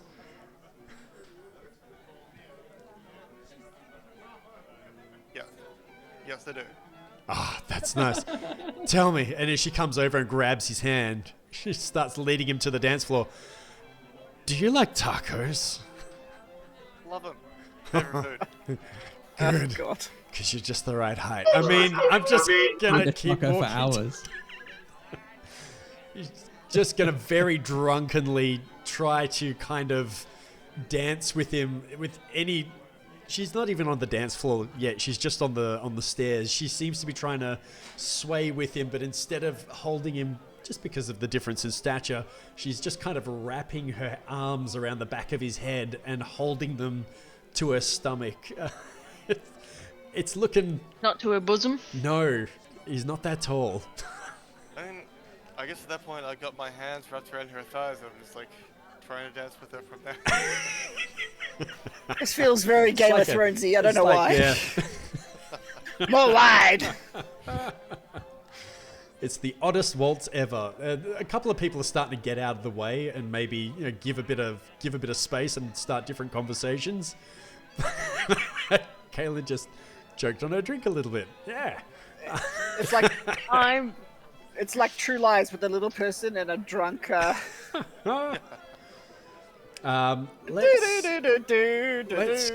go. I see other people getting to and moving around the dance floor, so I'm going to turn to Sterling because he's close and go. It seems to be the proper thing to dance at these things. Are we? I'm Absolutely. going to ask him to dance. Still accepts. Kellen, if you just keep an eye on things. Kaylin just like nods and kind of like looks around a bit and actually goes back up to the food area. Nice. Very good. And hides at this seating area here at the food. Excellent. Whilst oh, no, go whilst for we're it. dancing, Sterling will tell Clara about the interesting issue that occurred with Caitlin. Ah. But anyway, as a quick thing. Nice. Okay, and whilst Carrot and the drunken chick are dancing, just give me a straight... can I get Carrot to give me a quick straight dex roll? I'm going to get our drunken lass to do the same. Oh, yeah. Wow. You rolled a natural one. That rolled true. Face plant. Big time. She's not a halfling, right? She is not a halfling. You got a 12? Oh, I didn't do well either. I'm going to say that while she's dancing and kind of very unceremoniously kind of mashing Carrot's head into her stomach, I'll say, and he's kind of got his hands around the back of her thighs, they both hit one of the stairs and just absolutely lose it. Her literally going head over heel and landing flat on top of Carrot, and you literally can just see these two little legs sticking out from underneath her skirt. Everyone seems to be paying a little bit of attention to what's going on over here now. Yep, absolutely face into the taco. But Dear God. very quickly being I able to apologize take... profusely and try and help her up, but I'm also 3 feet tall. Also really tagged, so like I whip her up by one hand.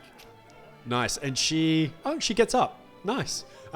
She's real shaky on her feet, and she seems to want to resume the dance. Are you going to continue to dance along with her, or try to take a moment to escape? I feel like I'm very concerned for her well-being. I'm gonna go like take her aside, sit her down, and get her some water. Oh, little Ever the jump. gentleman. She's keen to even just sit down on the stairs. It's getting to that point. Yep, even straight down the stairs.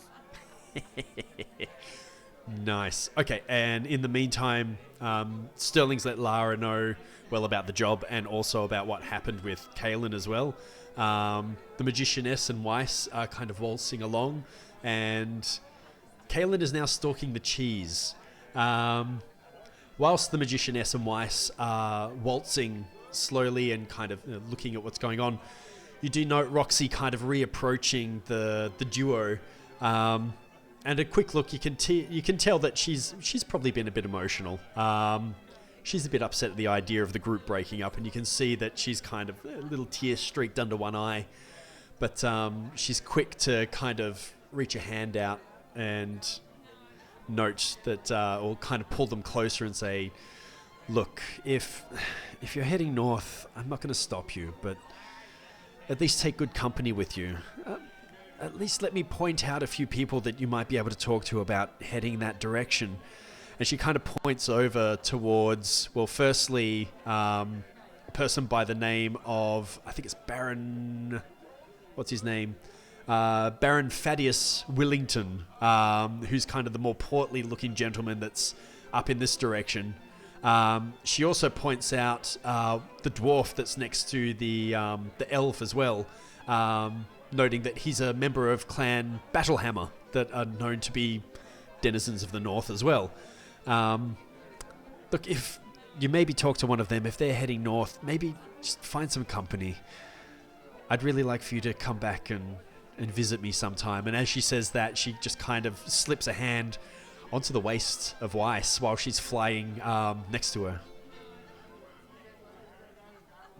Weiss wants to lift and almost caress her cheek with her back of her hand, but then realizes she's in public and kind of stands and nods a little bit awkwardly and more subtly just holds her hand and smiles and says, You'll be my sole reason for returning to Neverwinter and making it back alive.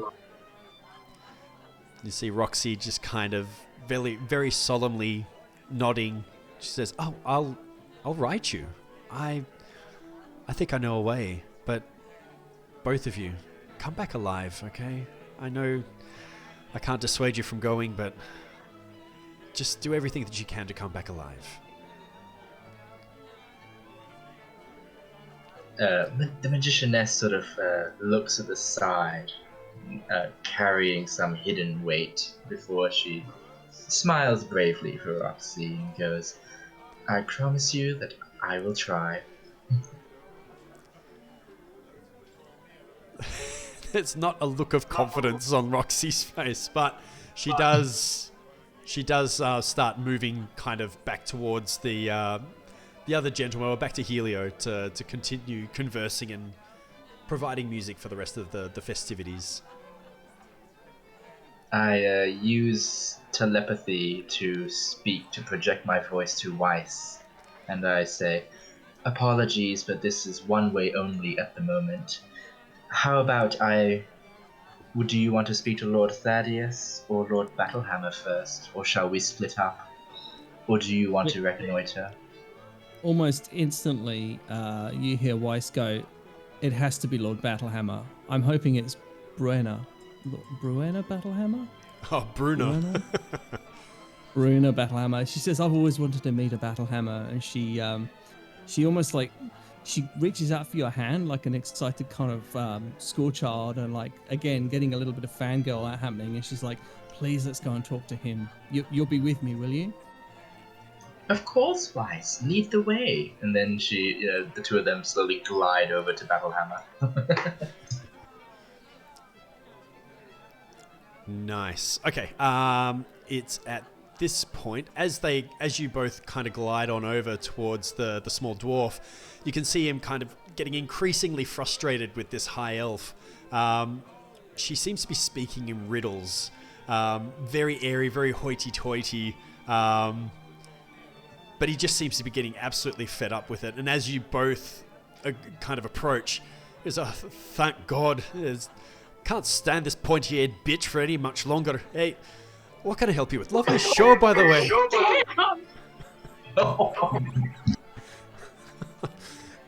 You note at that Well, point, there was a bit of feedback. there was a little bit of feedback. He basically said, I've had enough of this pointy-eared bitch. Thank you for the lovely show. How are you? Can I get you a drink? Go ahead. Forgetting almost where she is, like I think Weiss would just say, "Oh, I would sell body parts for an ale right now. Do they have any good ale here?" I don't know. Let's find out. And he just claps his hands together extremely loudly. Up, some ale. None of this sparkly shite. Come on, I want something that's got some real bite to it. Come on. You can see. Oh, is there even any of them nearby? No, not really. Probably the closest would be our friend Helio, who kind of notes it. And you see him kind of start nod and scurry away. Nothing forthcoming just yet, but can only assume that he's on his way to try and find something that would be useful. But the dwarf kind of just taking a moment. So, what brings you two flirting dames over here? Weiss instinctively looks at the magicianess who has the glib tongue. Is the dwarven lady walking off at this, or is she still there? Oh no, she's just it's almost like she's just talking to herself now. The magicianess spares like a quick, polite elven greeting in Elvish to the elf, and then bows and favors the dwarf with a greeting in Dwarvish before saying, "Well, my lord Battlehammer, my companion Weiss here, a fierce and talented warrior from the north, has regaled me with tales of your clan's puissance, and I thought we simply must take the opportunity to chat you up, as it were. I hope we're not intruding." No, not at all. If anything, you're saving my ass. But please, She smiles. go on. And look, I appreciate the greeting in Dwarven, but your face is too pretty for that. Oh, I raise like a glove to my mouth and just titter politely, Oh, my lord Battlehammer, you mustn't. But You can see he's actually baffled because he was being extremely practical, but he just smiles, nods. oh my god. I'm just projecting. Weiss just literally fangirl gushes and says like, "Oh, Lord Battlehammer, your clan is the most famed and revered and strongest I know. It really is a great pleasure to meet a man of the great Battlehammer clan." It's appreciated of you, but I wouldn't be calling me Lord. Call me Darlin. Not like Darlin, but Darlin, There's a difference between the two. Darlin Battlehammer, yes, I'm a Battlehammer. But I'm just a mere merchant. I'm a smith. But, I do the job here. I come to the weird little outpost like this and sell some of our wares, but we're for making it back to the north soon, unfortunately. Heard what was going on in Dwarvish just down here, come join in starry-eyed and be like, "Oh my god, you're one of the Battlehammers in Dwarvish." Oh my god. Oh, shite, there's another wee fuck. I'm starting to think that I'm a bit more famous than you two. Yeah, Battlehammer. Oh, yeah, I've heard about you all over the place. Oh, that's nice. You must have all a... the exploits you get up to, the crazy adventures, the, dairy escapes. Not so much of that. How about the really witty banter that I put up there when I'm haggling those prices? Yeah, you're probably thinking of some of my other clan members. But hey, appreciate it. Weiss just beams very brightly and looks around for this ale. Still not forthcoming. It looks like they're possibly looking for it or looking for something that's going to be suitable. She says, "So you're headed to the north." She says, "I'm originally from the north. A tracker is how I make my trade. Perhaps your caravan needs a tracker or scout. Oh, aye. Look, anything on the road's going to be good. There's a couple of us that are going to be heading out, but the more the merrier. But only trick is going to need a caravan, eh? We had a spot of bother with the last one. Oh, what happened? Nothing disastrous, I hope. Oh, Nothing too disastrous. you know, sometimes my pride gets the best of me, and I lost it in a game. Weiss chuckles very loudly above the music and says, I can understand that. It's half the reason I choose not to play. Yes. That's fair. We can probably get that back. Yeah. I'm quite deft with a pack of cards, if I may say so. Oh, that I don't doubt. Although, you see that fat bastard up there? And he points over towards the Baron up in that direction. So, I hear that he's got a caravan that might be up for grabs.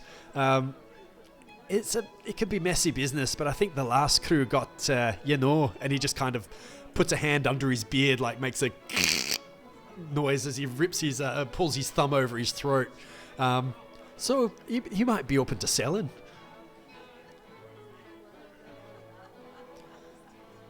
She looks at the magicianess and says, this could be our next project. Well, as a favor to you, because you're so esteemed and famous, I guess I could go try and talk to him. But while I'm here, I just need to know: is anybody else recognize this letter?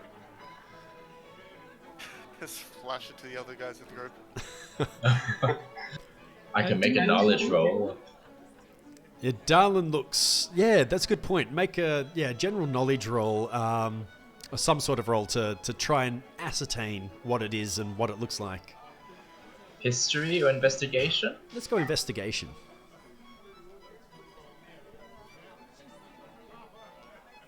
Oh no. The wine is becoming too much.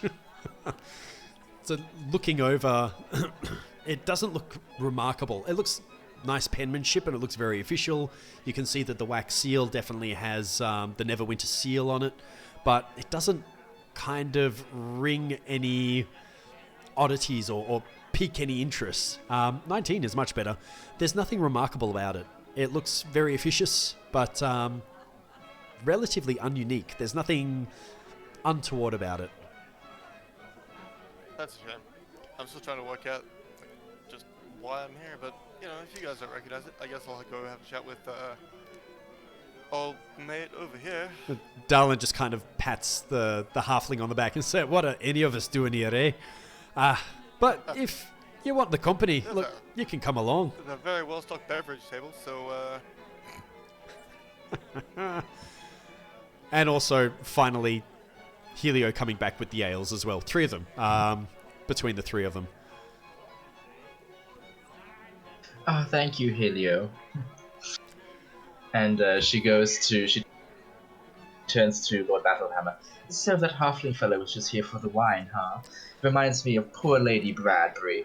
She tried to found a salon, last year, but she only succeeded in opening a restaurant. And then she takes a sip. I'd say while this is all happening, if Sterling's paying a bit of attention, he's probably peeking at a couple of words of caravan, north, all that kind of stuff coming from the not so subtle dwarf that's towards the middle of the dance floor there as well. Yep. I think Sterling would probably wait till tomorrow. I don't know if he really wants to go and start saying, "Hey, I'm heading north," to every person he comes across. No, he's biding his time. He's just aware of what's going on. Right. He'll take a note of the entertainers, the musicians who are suggesting that they might be, who are inquiring about the north, I assume. Mm-hmm. And then I don't know.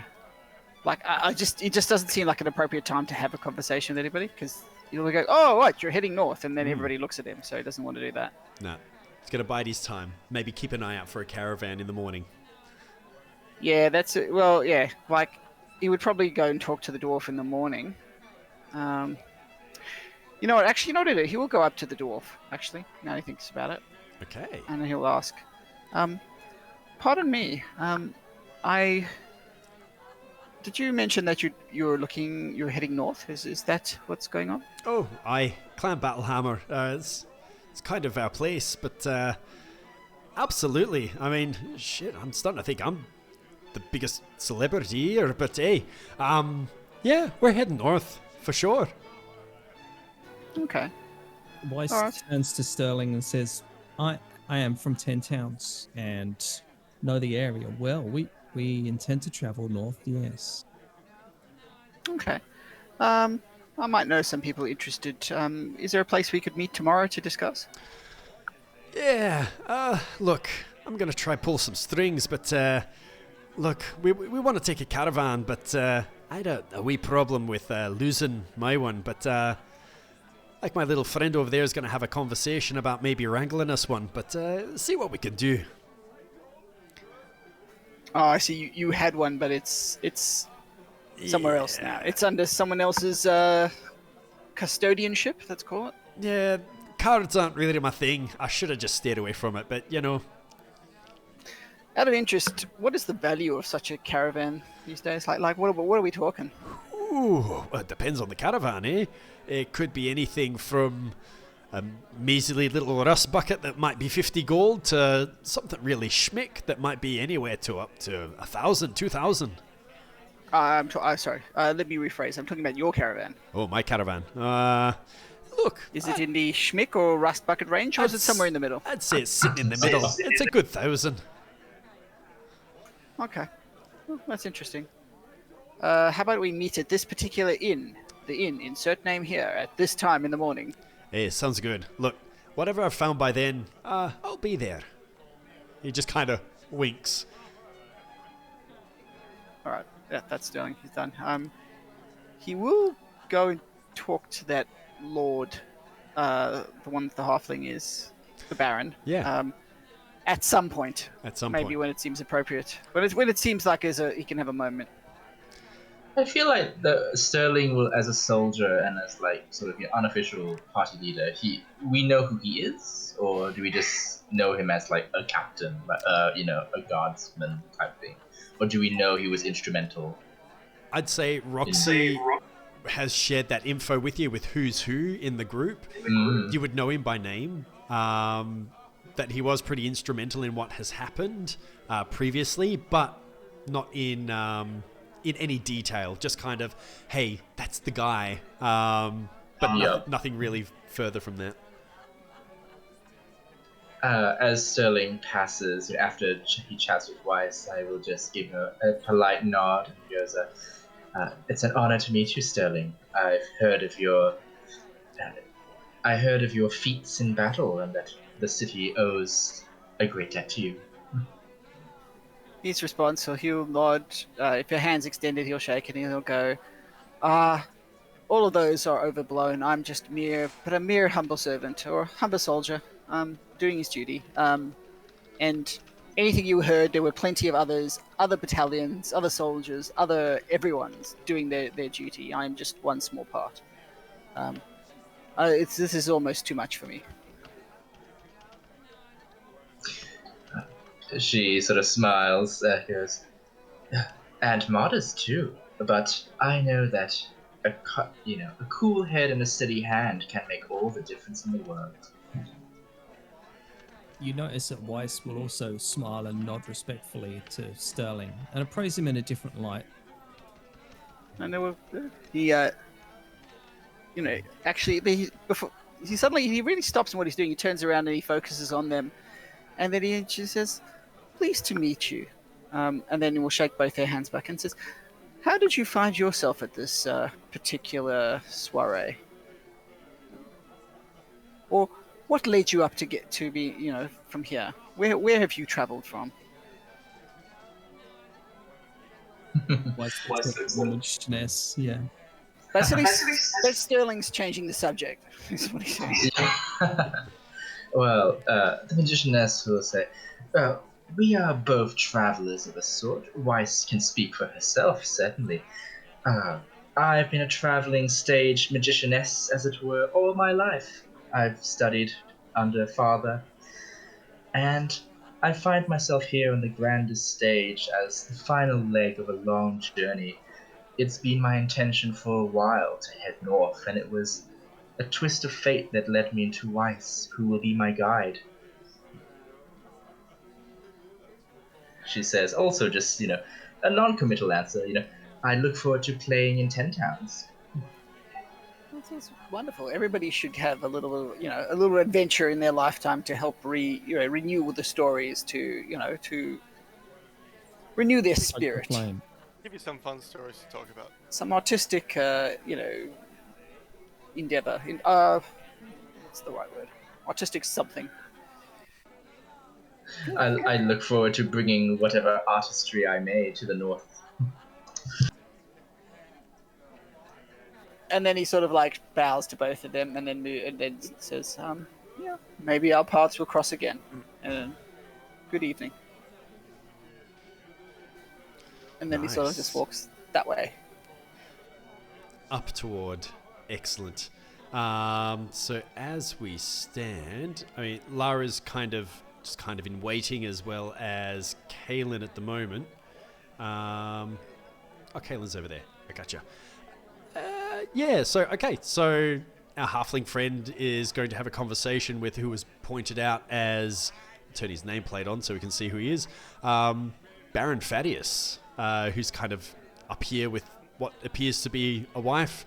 Not to be a trophy wife or anything like that, but this guy looks like he's got some clout. He's very well dressed, trimmed in fur, velvet, holding a very ornate cane that seems to be set with some sort of beautiful looking gemstone. But he seems not only portly, but a little bit gruff as well. I'm going to greet him very friendly, just walk straight up and say hello and introduce myself. Just kind of, it's not perturbed, but it's a pleasure to make your acquaintance, I'm sure. But do I know you? Probably not. I'm new to the city, but I've heard that you've got some of the best caravans around, and some friends of mine and I are looking at heading north soon. I'd really love to borrow one of those if we could. He seems to kind of look side to side a little bit and kind of lean down towards, not menacingly, but he just kind of drops his voice a little bit. It's like, I only have the one caravan that's available, but if you're interested in buying, let's talk. I would like to, sorry to interrupt, but Go for it. upon seeing this confluence, the magicianess I will use my subtle cast detect thoughts. Yes, It has a go for range it. of 30 feet. And she will just turn her gaze, upon Lord Thaddeus. Mm-hmm.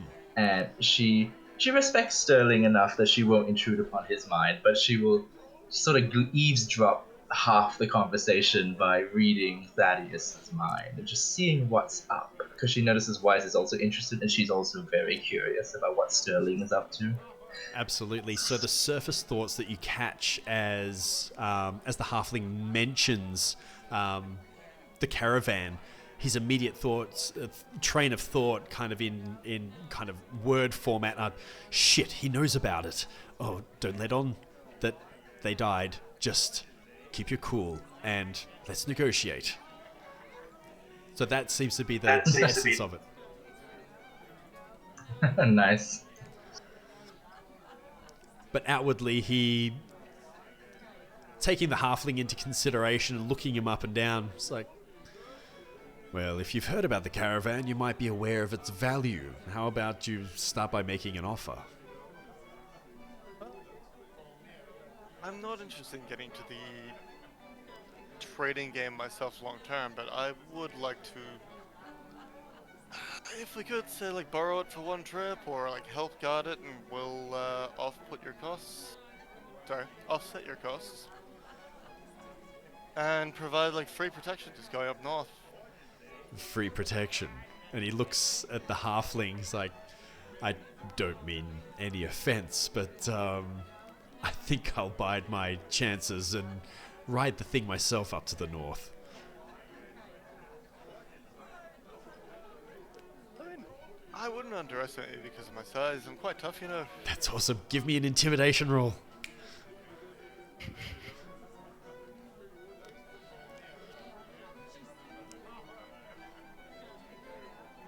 That's an 11. I'm gonna re-roll. Nope, I'm gonna take the 11, so 12. Okay, 12. He's not massively moved by... it's like, hey, I wouldn't underestimate me. I've trained as a guard. He doesn't budge. Says, look, 500 gold. You make a run up to the north for me. You make it alive, I'll give you 5%.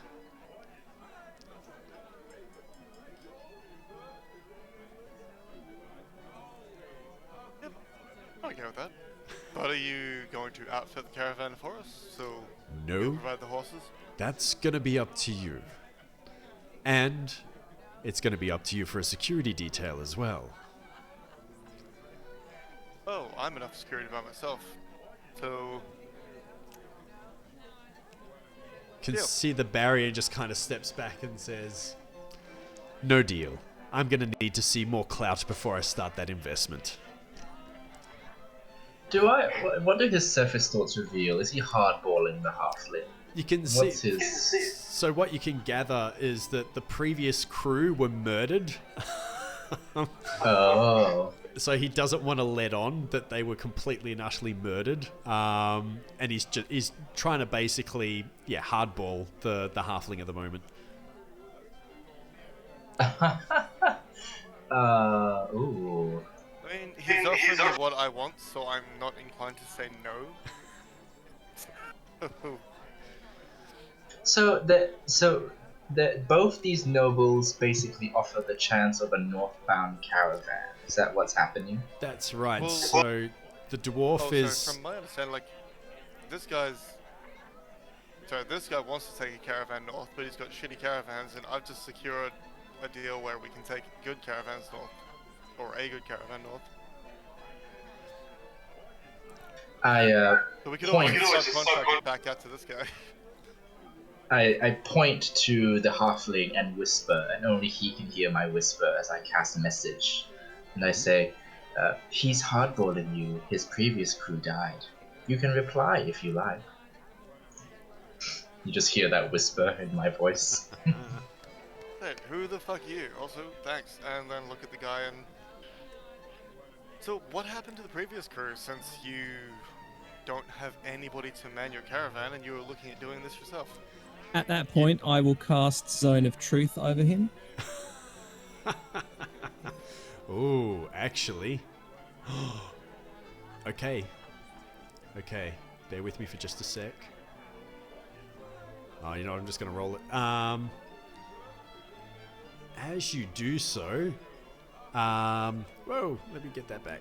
As you do so, Weiss, you hear a voice in your head, and you note that one of these, or the Dragonborn that's next to them, steps out and seems to be looking straight at you, and mentally in your head, a message comes through and says, I wouldn't do that if I were you.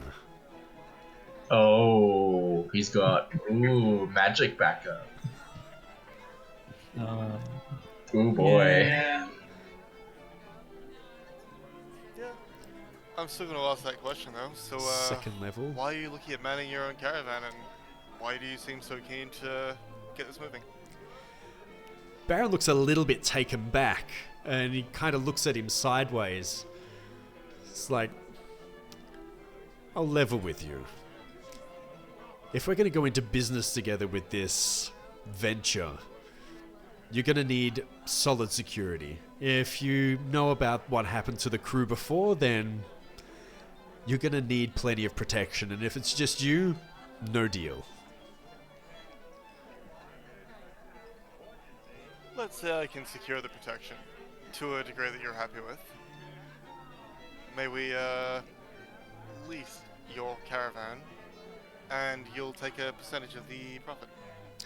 Oh, I'll take. So there's no risk for you besides your caravan itself. We provide Let's. security, we provide the cargo, the other person provides the cargo, and you just get paid for simply providing the caravan. Let's put it this way. Impress me with the security detail. I'll lease the caravan to you. You'll run my shipment up to the north. I'll give you a small cut of the proceeds.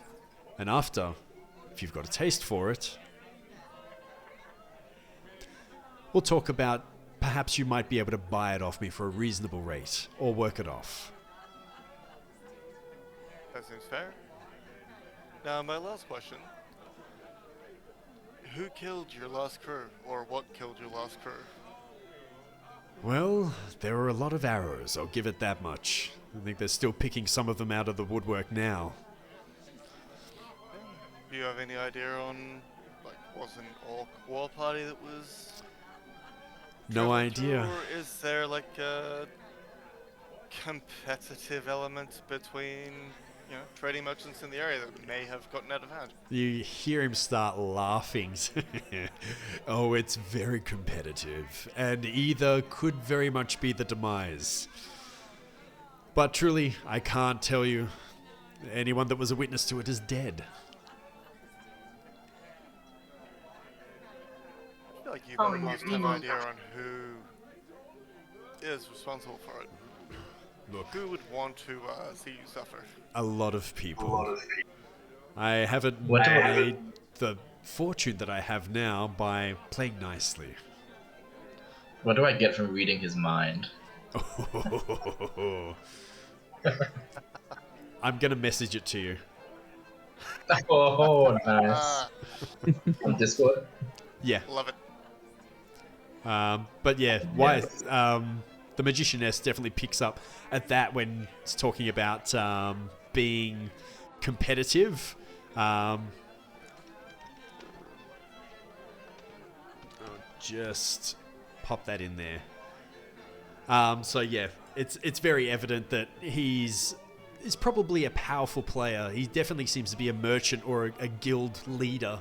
But yeah, the essence of his competitiveness definitely seems to be, when it comes to making money, lives seem to be dispensable.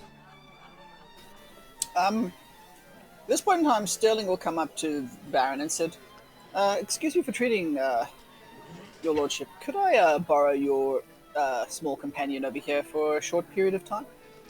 Be my guest. Take it. It's free. It's yours. And I said, and I looked down to, what's your character's name, Matt? Tarek. Here we go. It's Discworld things. Yeah. Carrot, sorry, could we have a quick word with you on the side over here, please? Of course, absolutely. Are we heading back towards the big group, or are you and I just going for a chat off to the side?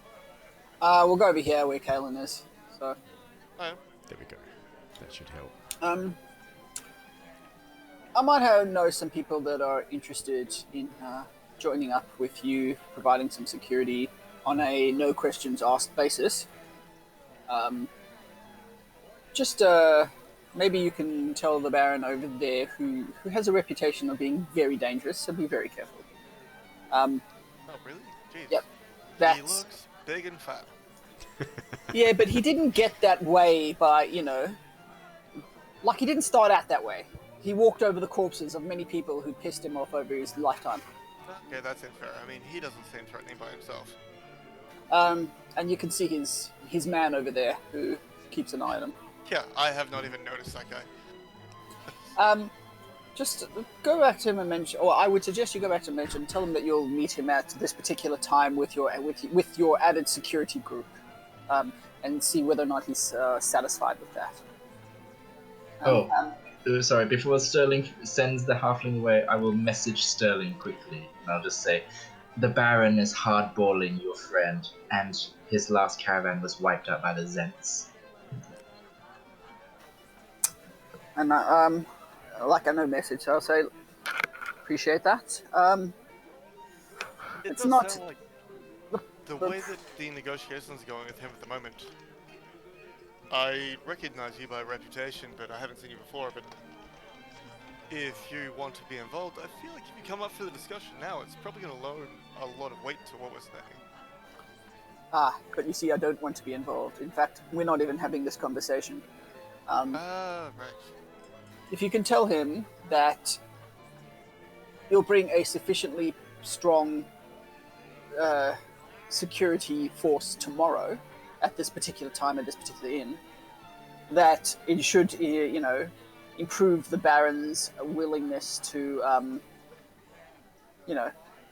recognize that his caravan is in safe place, in safe hands, and might even lower his price.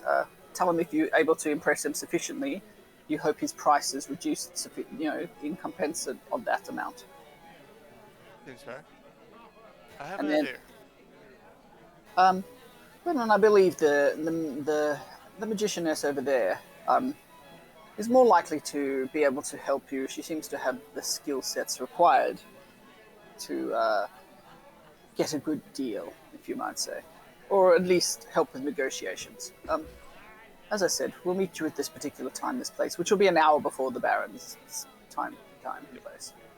And then he sort of just shakes his hand and walks off. Yeah, absolutely.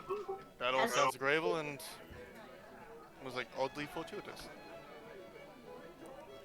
As Sterling walks off, Kaylin goes to follow, but is just like randomly going to hand Carrot a chocolate. And then follow Sterling. I like immediately eat the chocolate.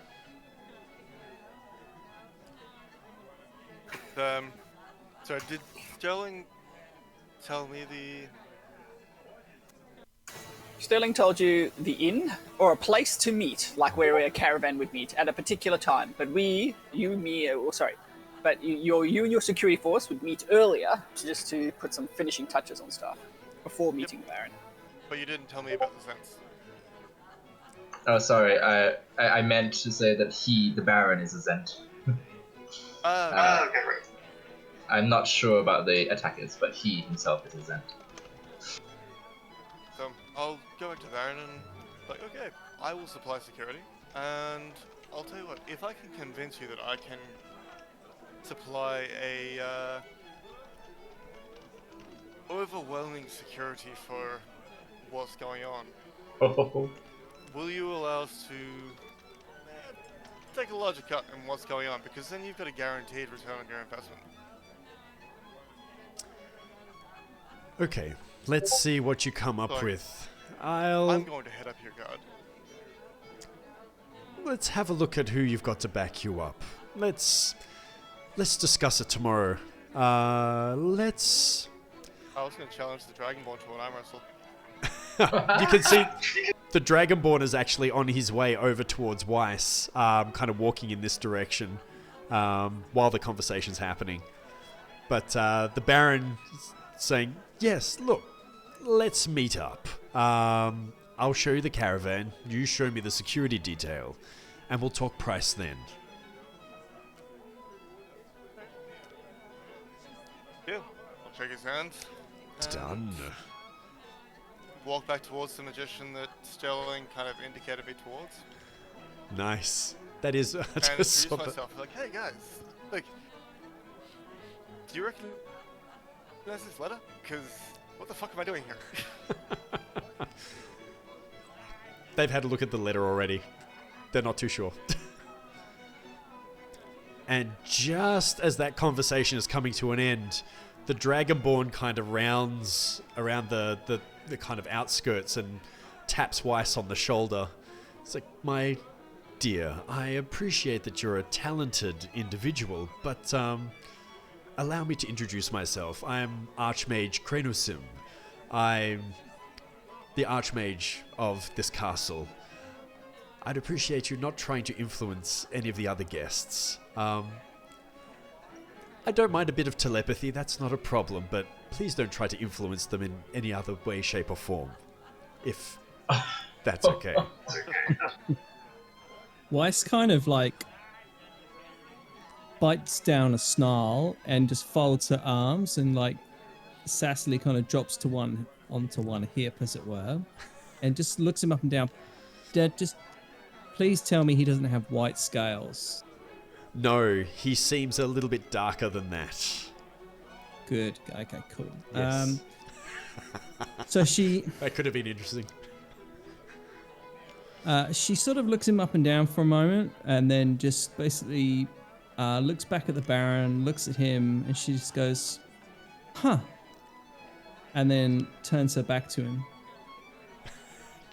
Nice. He thinks not much of it and just continues on back. Not so much to where he was, but a little bit kind of closer towards, and starts kind of asking the drunken strumpet how she's doing. I want to use my telepathy on the Archmage. Absolutely. And I just say, I am so sorry for that, Archmage Trenoxim. I hope we haven't spoiled the party. He messages straight back. He's like, no, to the contrary. It's not a party until someone's tried to plunder someone's mind, but look, no harm, no foul. It's a relatively harmless spell, but think nothing of it. And she goes, I was wondering if you might be able to look at a magical item of mine. You can almost hear the blush over the telepathic link. Oh my god. The telepathic subtext. An artifact of some description, I'd be honored. Anything that is of an arcane nature, I'd be happy to take a look at it. Thank you. I must show you my arcane vessel after this party is concluded. Oh god, it's killing me. Oh dear. Again, the subtle subtext. Of course, if my room's number 7. No. Yeah, I have a room at the Tiber Septim Hotel. Basically. Here's the key. He said, no, of course, I'd be more than willing to help. Thank you for the lovely entertainment tonight. It was impressive. I'm not entirely sure how you did that. I just beam over at him. But at the same time, like when he's turned his attention back to the strumpet, I just sort of pat a hand on Rice's hand to let don't worry, they're there. Yeah, it's all right. She just grumbles a little bit, but then kind of, not to dwell on it. She just glances back again at the Dragonborn, and then looks at all the Dragonborns with a very squint of distrust, and then smiles and seems to sort of forget it, and smiles at Weiss, at the Magicianess. Very nice. Very nice. Okay. I know we're coming towards the end of our 3 hours. Is there anything else that anyone would like to do at this little rendezvous?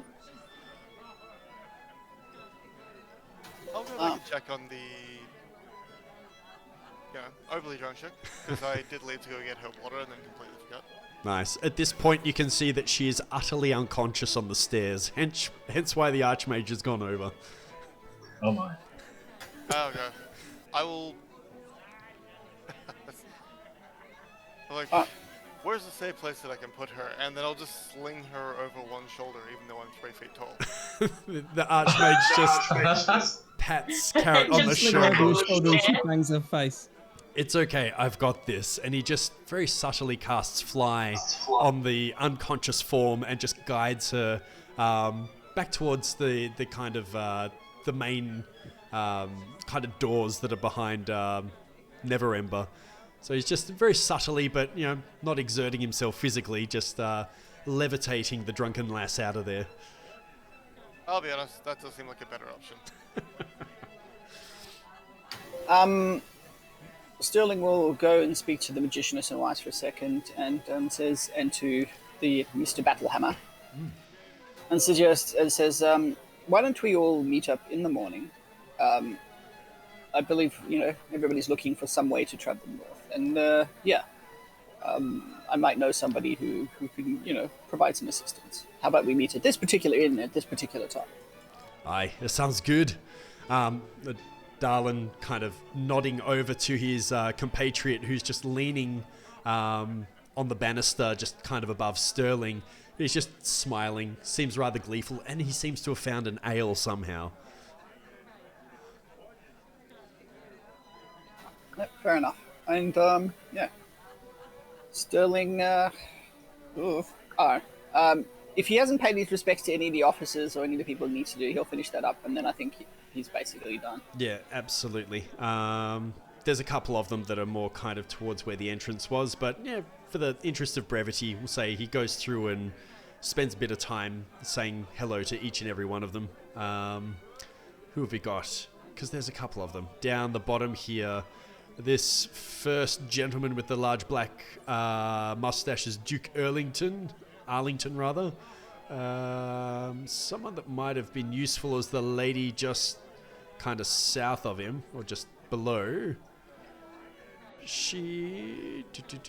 Trying to remember all my notes, because I did this stuff a while ago.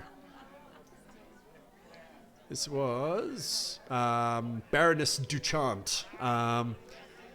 Pretty powerful player in the production of arms and siege weaponry. A bit pompous, but she was also a grey cloak. So she was a well-vested soldier back in the day.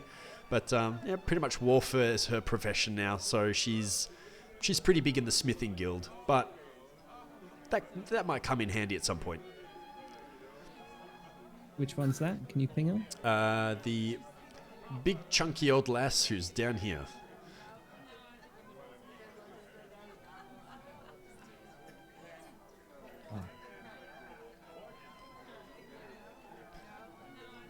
All right. So as the night comes to a bit of a close, I guess in summary, the group has started to link up. There is a time and a place to meet up tomorrow morning. Roxy's pretty devastated that Weiss is leaving. Darlan is probably going to be pretty good company along on the road as well. And it looks like we've got some sort of deal going on with the Baron to go and meet in the morning and go and discuss this caravan. Unfortunately, Carrot doesn't seem to be any closer to understanding what the hell is going on, but that's okay. And Lara's just kind of going along with the flow. Oh, and Kaylin's been stalked by either an ex-boyfriend or something like that.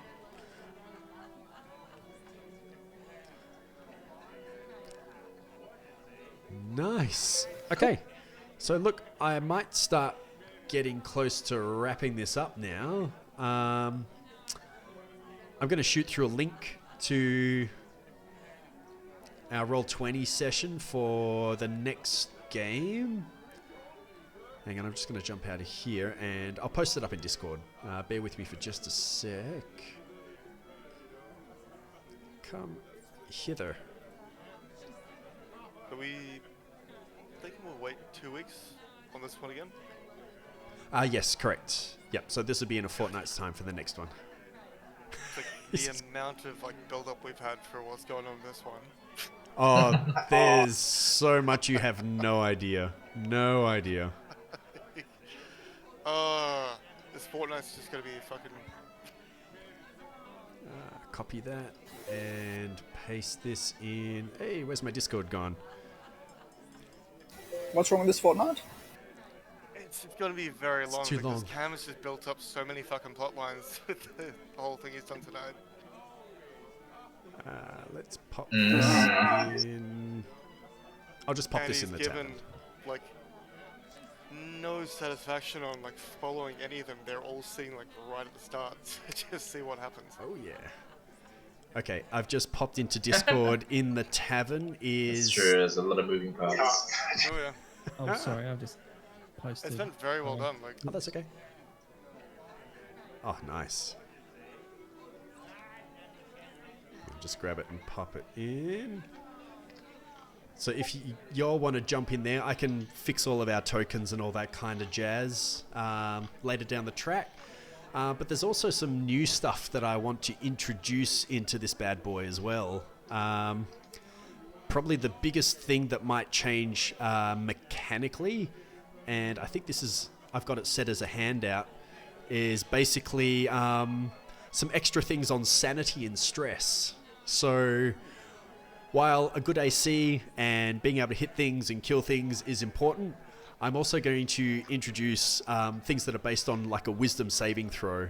So if you witness something relatively horrific, something scary, or you die and you're brought back, you kind of go into death saving rolls, you'll take stress damage. So basically, everyone has like a score of 200 or like 200 hit points of stress damage.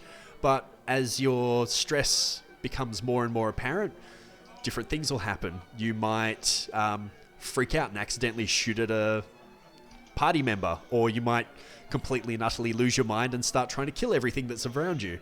But you can... Do you see those, or do you keep track of those outside of it? Because if we can't actually see where we're at with that makes it much more... It does. I'm going to say everyone's going to at least be able to see their own stress score so they can see what's going on. But you can get... I was thinking it makes it way more intense if, like, you can see it, we've got to, like, guess where we're at. like how we're reacting. Well, you just have to ask each other, are you okay? Are you feeling all right? Very honestly, I'm like this is just getting far too close to real life. Oh, no. This is very similar to a mechanic in Call of Cthulhu. yes, thank you. In which one, sorry? Call of Cthulhu? Call of Oh, Cthulhu. nice, yeah. But you can... Infamous for the sanity rolls. Yeah. Sand check. I'd actually love to play that game. In Call of Cthulhu, they're like, you cannot recover it once, like, your sanity is getting affected. Is it going to be the same, or...? No, you can recover your stress or your sanity with downtime. You can basically pull into a town. It could be spending time at the tavern. It could be reading some books. It could be writing poetry. You could go eat some fine food, or have some therapy, or join a cult and get brainwashed. But those kind of activities will let you roll to get those stress or sanity points back. So the whole idea is if you go through a pretty harrowing instance, then you need some downtime. So it's basically so we don't fall into the same thing that we did last time of like battle after battle after battle. So it gives us basically a nice push back into doing a bit of downtime to make sure that everyone's characters are staying in good stead. That sounds pretty dope. I would honestly vote to, like, not know what my character's sitting at, just so I've got to try and manage that independently. Nice. No, I vote against. I'd like to know so I can plan as to how crazy I'm going to go. Okay, guys, just be aware with the new campaign, which most of you are logged into. You're probably hearing lots of feedback because it's coming through Discord and through Roll20. So just make sure you go into the game settings, and where it says voice, just turn it off. Yeah. Just say disable and disable. I'm going to disable you. You're echoing brilliantly. Well, you're like super echoing for me. Am I? Whoever is in the second campaign now, because the settings are all base settings, they haven't been adjusted. That's right. So Yeah. I've just set mine to disable now. Yep. I've just reduced the size of my avatar to small, and then I've just gone where it says I want to broadcast to others, I want to see from others, I've just clicked disable. You sure you changed that? Because you were sounding very... Yeah, I can see it, because if you're talking, you can see it below in your, what do you call it? Where your name is... When your name is your avatar, as you can see as you talk. Like, here, I'll turn it back on. Can you hear me now? Oh, actually... No, because you just seem to turn it off then. What about now? Can you hear me now? Yes. Yeah, so, like, when I do that, even you... Hannah, I can hear like it sounds like that thing. So I think doubled. Not only do you have to hit disable, I think you have to click the reconnect to chat and update settings.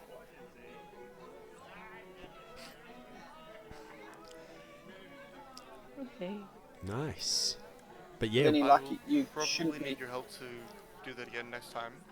Sure, it's fine. Whatever. Because I'm It's not cool. on my computer this time, so it It's doesn't cool. matter if I change my settings. Yeah, that's fine. We can do it whenever you want. It's no problem. Yeah, so it's like if I'm getting echo, just tell me and we can sort it out. Sounds good. Nice.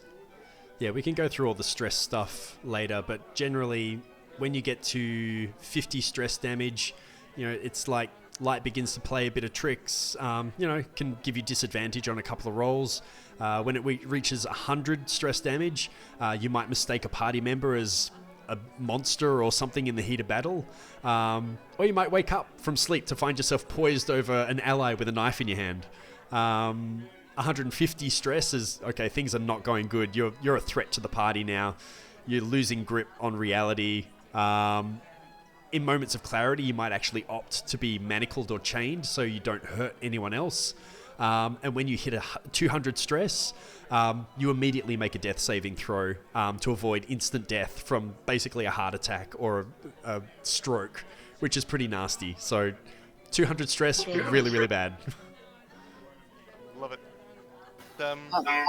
Does Just healing? saying, like, if we're gonna be targeting like at certain stress levels, say like if Sterling accidentally targets the wrong person, that's gonna be way more damaging compared to like me doing it, or Correct. spellcasters would look like wild magic. So you'd really want to take care of your fighters and make sure that they're not stressed out.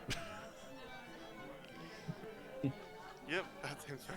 So, do you accumulate stress damage with normal damage, or No. So it's only things that would provoke stress. So yeah? if you had a relatively minor fight with a bunch of goblins, you know what, not that stressful. Or if you fought against some horrific horror that was trying to plunder your mind, okay, that might do a bit of stress damage. And once that stress, it does accumulate as you continue on, but you can stop. You can make camp. You can go back to a town. You can spend some time decompressing and basically get some of that damage taken away by doing something pleasant, doing something nice. What about healing? Healing doesn't affect it. So Healing will fix your body, but not your mind. Yeah, it'll close the wounds, but you still saw the same shit. what about restoration, lesser restoration, any of those things? It can definitely help, especially if you start getting to a point where things are getting dangerous with your stress level. Things like restoration can help stave that off as well.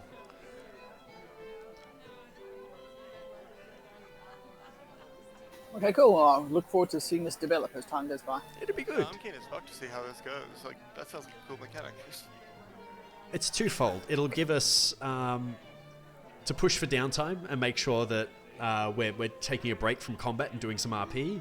But also, anything that's horror related, then hot damn, it's going to get interesting. So this gives you a good excuse to just like crank up the creepy factor. Absolutely. Creepiness can get dialed up a lot. I should have my my virtual tabletop in the next 2 months, hopefully. Nice. Ooh. Very nice. So if we do How long in- you been talking about it? Well, it's now been a year and a half. Ooh. It's going to be nice when it comes together. Yeah, I went and had a look at it. It's looking pretty cool. So it's almost there. Yes. Yeah. So if we ever have an in-game, it'll be interesting. In person. What was the other thing? Oh yeah, Cam. Just going back for character gamey stuff. Like, Yeah. Sterling's probably going to want to rustle up some like potions of disguise or something for the first part of the thing next time, because he's not going to go as himself, so he wants to like disguise his appearance. Yeah, absolutely. No, that's you've still basically got the keys to Neverwinter at the moment, so you're going to be able to furnish yourself out with whatever potions you need. Cool. And then I guess we'll chat about whatever everybody else needs, sort of thing. Yeah, absolutely. Absolutely. No, that was fun. I enjoyed that one. That was great. It was good to do Yeah. some